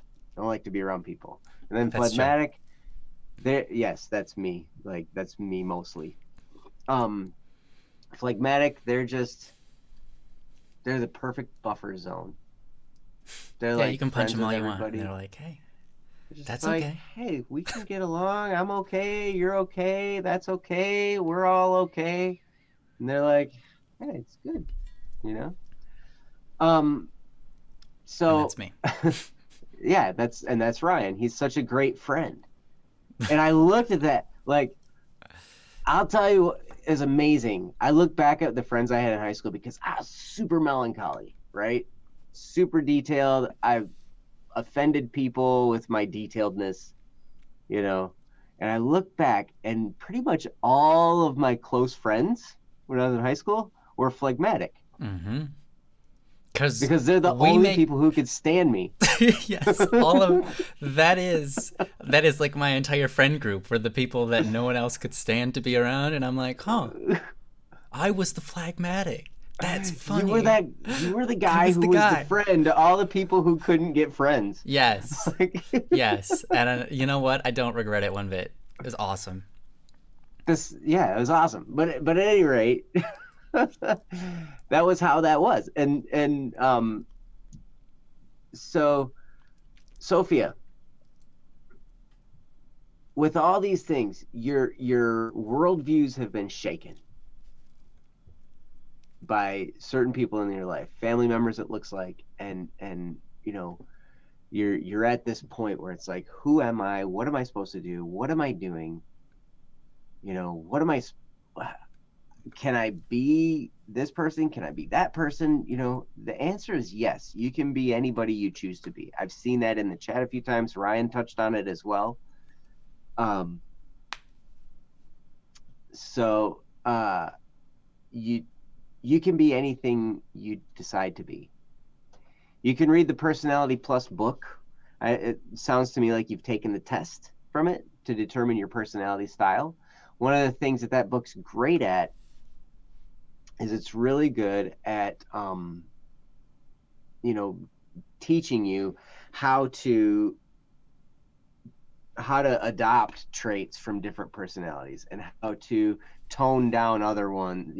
It's great at kind of helping you balance those out and figure out what to do. And Ryan said something so important. In different environments, we are different. We take on different traits. And I saw that happen to me, over the course of a day. When I was out doing inspections, I kind of put on this choleric, like, I don't have time for you, like, kind of attitude, right? I'm just like, no, I've got a job to do, I'm respectful to people, but I'm also, my demeanor lets you know that I'm not going to stand here for a long time because I don't have time. I've got too much work to do, too much to accomplish, and boom, that's how it is. Then and that's kind of how that is. Then I go pick up my kids from school, right? And I'm in this environment where there's all these people around and all these kids, and it's totally uncomfortable for me because I'm scared of little kids, first of all. Pretty terrifying, yeah. And when there's a zillion of them all around me, like, yeah, it's like fire ants, man. They're all like, right? But everything's kind of low key. I'm there to get my kids, I don't really necessarily talk to a lot of the parents, maybe a couple of them, but I'm there, we go and that's different. So in one, I'm like, boom, choleric, I'm kind of mean. And the next one, I'm like, quiet, relaxed, calm, and friendly. I'm friendly to these people. I'm friendly to the little kids, everything. I listen to them, I talk to them. But still, I'm there to just kind of do my job and get on out of there. And then we move to martial arts, where part of our training in martial arts is teaching the classes as well, like helping to teach the classes. And I always end up helping with the Tiny Tiger classes. And they're all the little kids, right? Like 6 years old and younger, right? Down to like 2. Basically, if they're potty trained, they can be on the mat, and so there are 2-year-olds, that are taking martial arts. That's awesome. And when that's happening, I have to be interactive with these kids. Like I have to be like, I'm like a teacher, right? So that's a whole different angle on everything. Like I have to be involved with each one of these kids, helping them break their words, helping them teach, okay, most kids, I'm not going to be able to explain to them what to do. And a lot of kids, I'm not going to be able to even show them the correct. And they're probably, most kids, they're not going to watch me and copy me. They're going to watch me and then they're still going to do their own thing. So I actually have to physically, take their foot, point their toe, and like show them how this proper kick is, or show them how to put their fist and like actually move their thumb down here, because everybody either has it up here or here, and both of those you're going to break your thumb when you punch something. So you curl your thumb around here and you punch with this part. Yeah, hit, right? Okay, good. And then they always work their thumb back up around. No, get that thumb down there. Okay. Yeah. Yeah. But all that is basically to say, just in the course of that day. And now I'm here on Don't Worry Wednesday. This all happened over the course of a day. Right? And here, it's a totally different environment. And so probably if somebody was watching me throughout the day, they'd see, oh, this guy acts differently. Now, I am authentically me in each one of those situations. But I'm taking on different, aspects. I'm kind of accessing different parts of my personality and kind of throwing them out there in different ways. I think from the sounds of things, Sophia, when I look at this and when I read some of the comments you've had,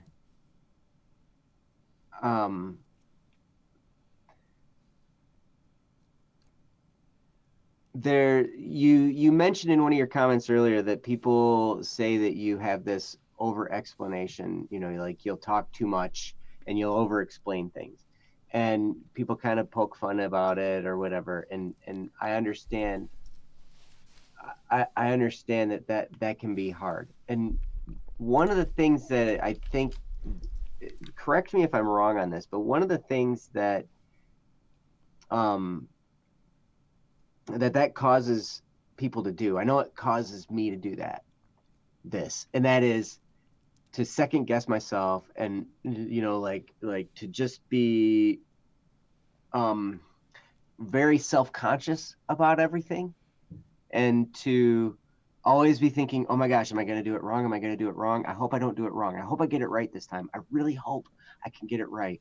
And then so anything I do, like this whole thing is running in the back of my mind, and I just can't hardly do anything. I don't want to act because I might screw it up, and I don't want to hurt people's feelings. I really want to do it right. And I lived like that for most of my life, all the time, where I was always scared to do anything because I was afraid I might do it wrong. And doing things correctly and not hurting people's feelings, that was so important to me. And well, for a while, hurting people's feelings, I didn't care. I didn't care. Yeah, that was part of you. No. Yeah. But then it was part of like, the intention. No. then I didn't want to hurt people's feelings. I wanted everybody to be okay. I wanted people to like me, and I wanted to make sure I did things right.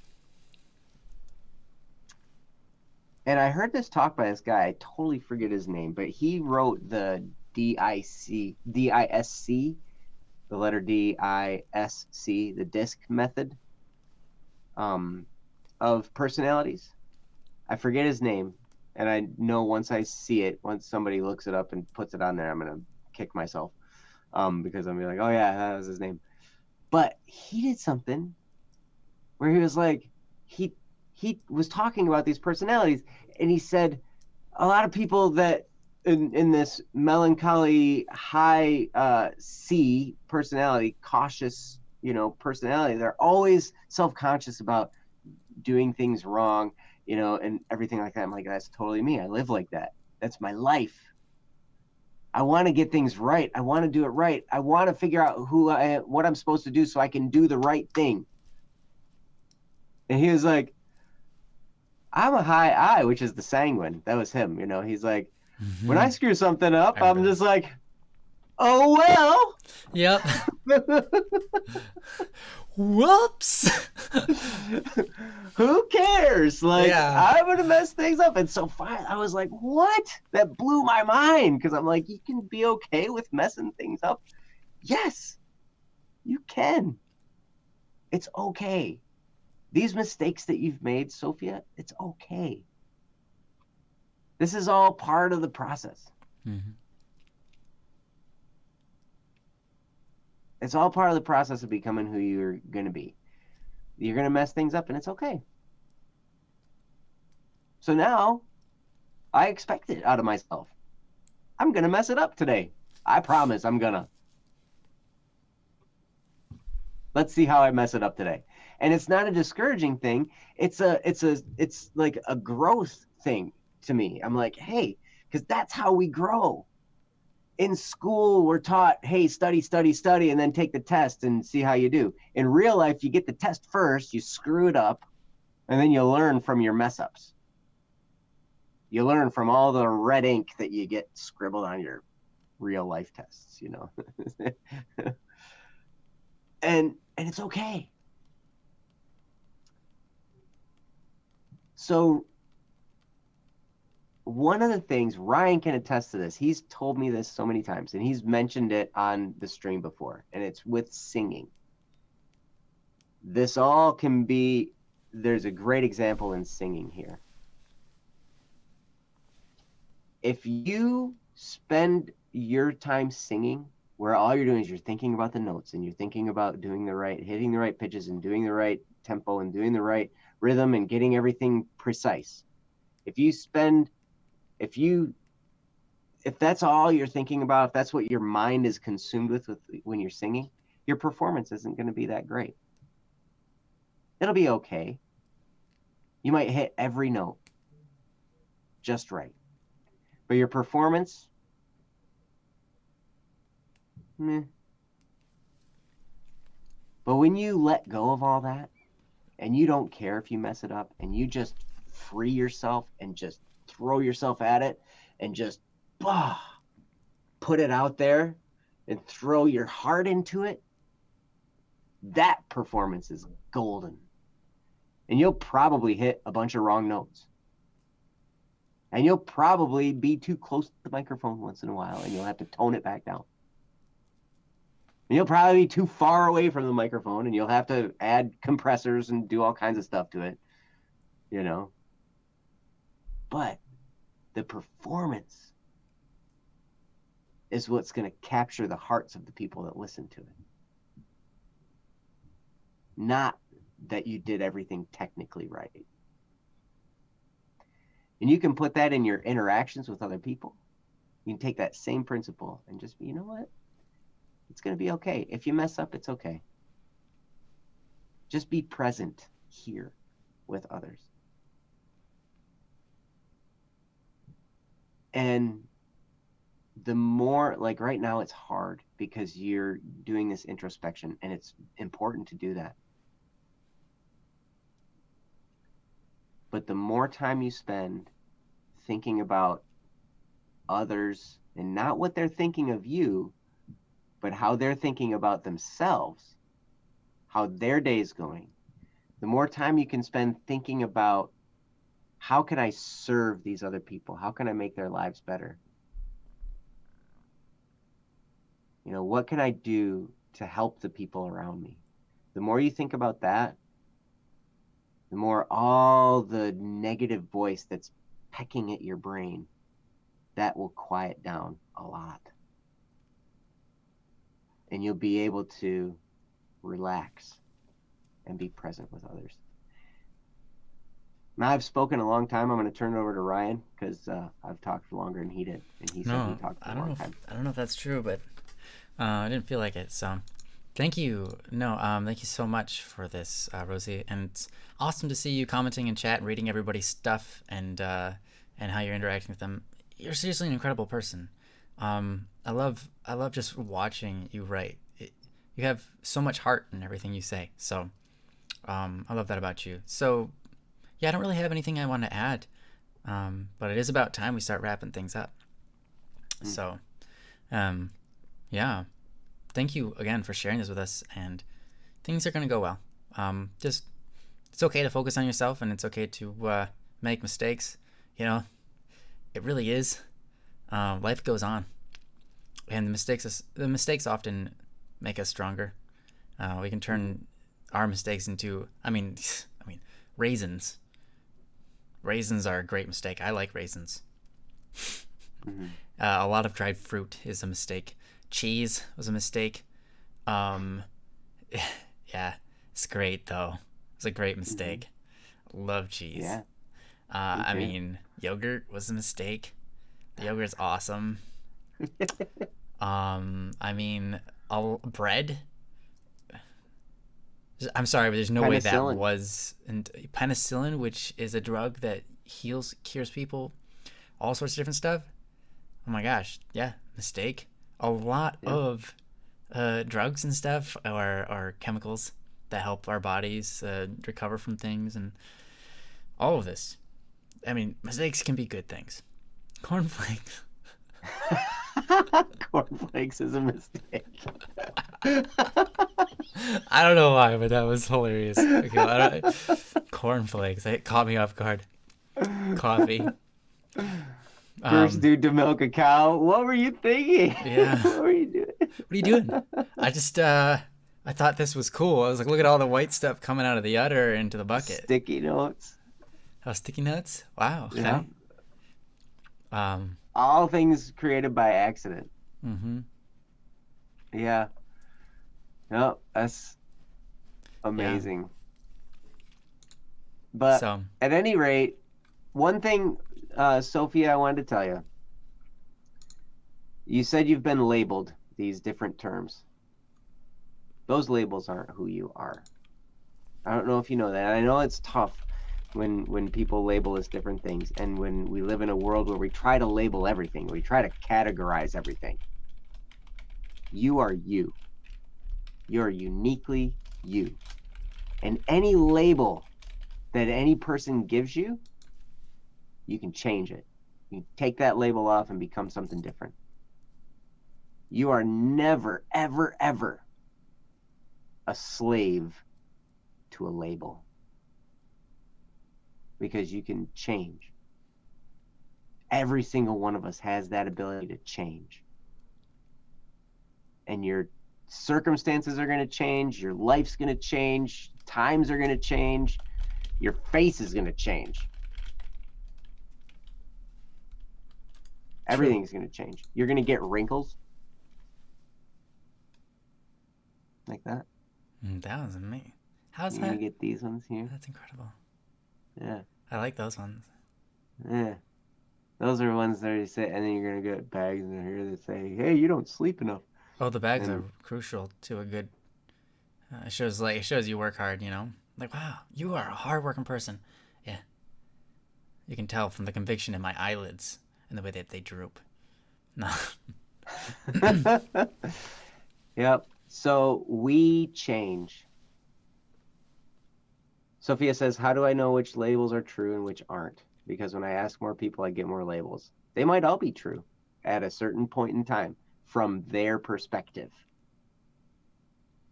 But it doesn't mean that's who you are. You might describe an experience that they had with you, but it doesn't mean that's who you are. Mm-hmm.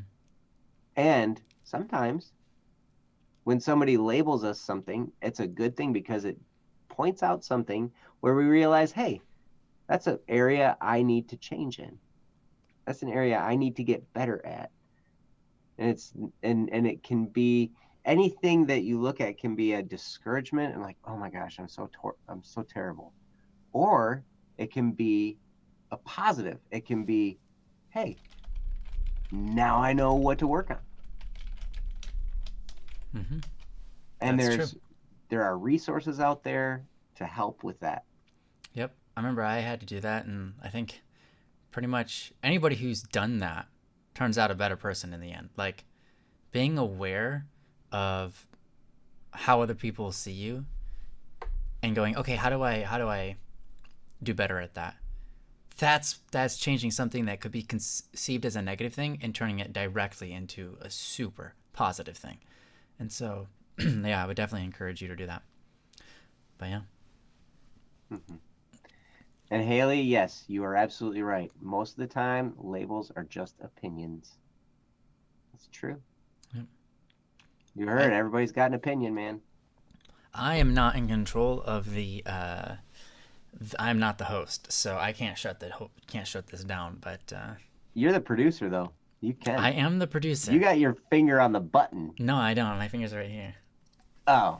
Yeah. You can put your finger on the button. I could put my finger on the mouse button that would then click. By the way, this is my mouse. And it operates like this. See? Oh, that's beautiful. Mm-hmm. Yeah, but you guys didn't expect to see that. Sophia says, how do I know what to change and what not to change? Sometimes I wonder if there are things I should be changing about me, or what if other people point out to me as something I should just let be. Fair. Some people say I'm too nice, and that's something that I'm like, you've got the wrong idea about me then, because you can never be too nice. You know. So I don't know. Yeah. That's a good question. Doesn't matter. I mean, those are things that I think that's something that you decide. Mm-hmm. You can pick who you want to be. What kind of person do you want to be? And if somebody's telling you something that goes against that, then that might be something to look at Right. changing. Yeah, I think sometimes you get an idea of like this is a good way to do it and this is a bad way to do it, and then they go, "Hey, that's not a good way to do it," and you're like, "Why?" So ask them, and if they come up with a good reason, be like, "Okay." Just try to be, how do you say this? Not worried about how you look, and then aim for the best, because because a lot of times what happens is our pride gets in the way of us becoming the best version of ourselves, because Yes. as soon as we start to talk to somebody and they criticize something that we have maybe identified with, or we do that sort of thing that they're criticizing, if we let our prides go, "Oh, I don't like that person," then what good was that? What good was that experience of feeling that way? But if you can go, "Oh, yeah, that is me," and then you go to that person and say, "Hey, help explain that to me. Can you help me?" Then all of a sudden, you're no longer bound by your pride to the floor. You're allowed to learn and go, "Okay, I'm going to incorporate that into who I want to be," and start moving in that direction. That puts you on a whole nother playing field, whole nother level. And yeah, the good question: how do you know what is good and what is bad? And honestly, the only answer is use reason, use logic, think about it, and just go, okay, if that means this, then that would lead to this. Okay, that would not be good. As soon as you can ask yourself why, or ask why something is that way, and you might identify, okay, that's me being selfish. Then you can say, okay, I don't want to be a selfish person, so I'm going to stay away from that. Or you might go, oh, that's me being charitable. Okay, I want to be a charitable person, so I'm going to pursue that. If you're confused about what's good and what's bad, I would look up. Here's the thing. Philosophers for thousands of years have been figuring out what is good and what's bad, The good things are called virtues. So I would look up, what are the virtues? What are virtues? List all the virtues. That's very good. And if you can see those, you can see, okay, philosophically speaking, or based on evidence of history of mankind from the start to where we are now, these are what we figured out are good attributes of somebody. So look at the virtues. If they sit right with you and you go, oh yeah, that is a good thing, then you can start to understand what labels are good and what labels are bad, I guess, or however you want to think about it. But I think that should get you moving in the right direction. So yeah, look up what are the virtues. Look up all the virtues. Yep. Just that Google is a great place to start. Yeah, the virtues. And that will guide you into how to, like, where to make changes and stuff like that. Mm-hmm. That is the best place to start. I'm so glad you put that on there. So, yeah. But anyway, yes. Hey, Kendra.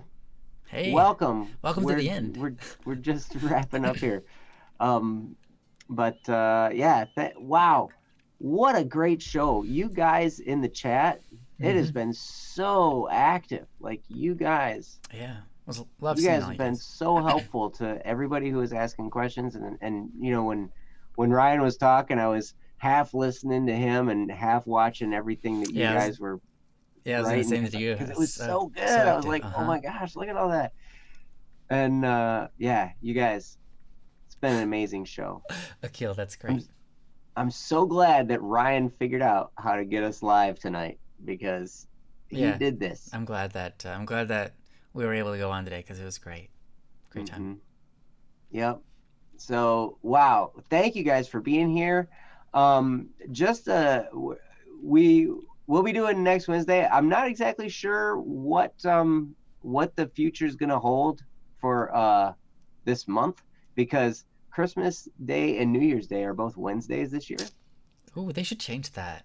They should. They totally should change that. Yeah, they need to work on that. I'm going to go contact God and say, hey, look at this. So can we move Wednesday or something? We'll find... I'll do my best. No promises. Yep. So just to make you aware, when those are happening, we may do a different day that week. Because to take 2 weeks off in a row would be, I don't know if I It'd could be a deal shame. with that. I don't know if I could do that. Yeah.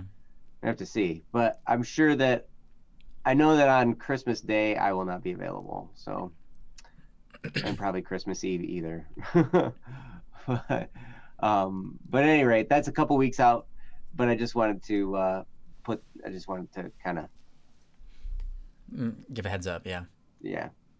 So All good. anyway, thank you guys for being here. It's because of you guys we do this show, and wow, to all you lurkers who are just listening, we're Thank glad you. you're here too.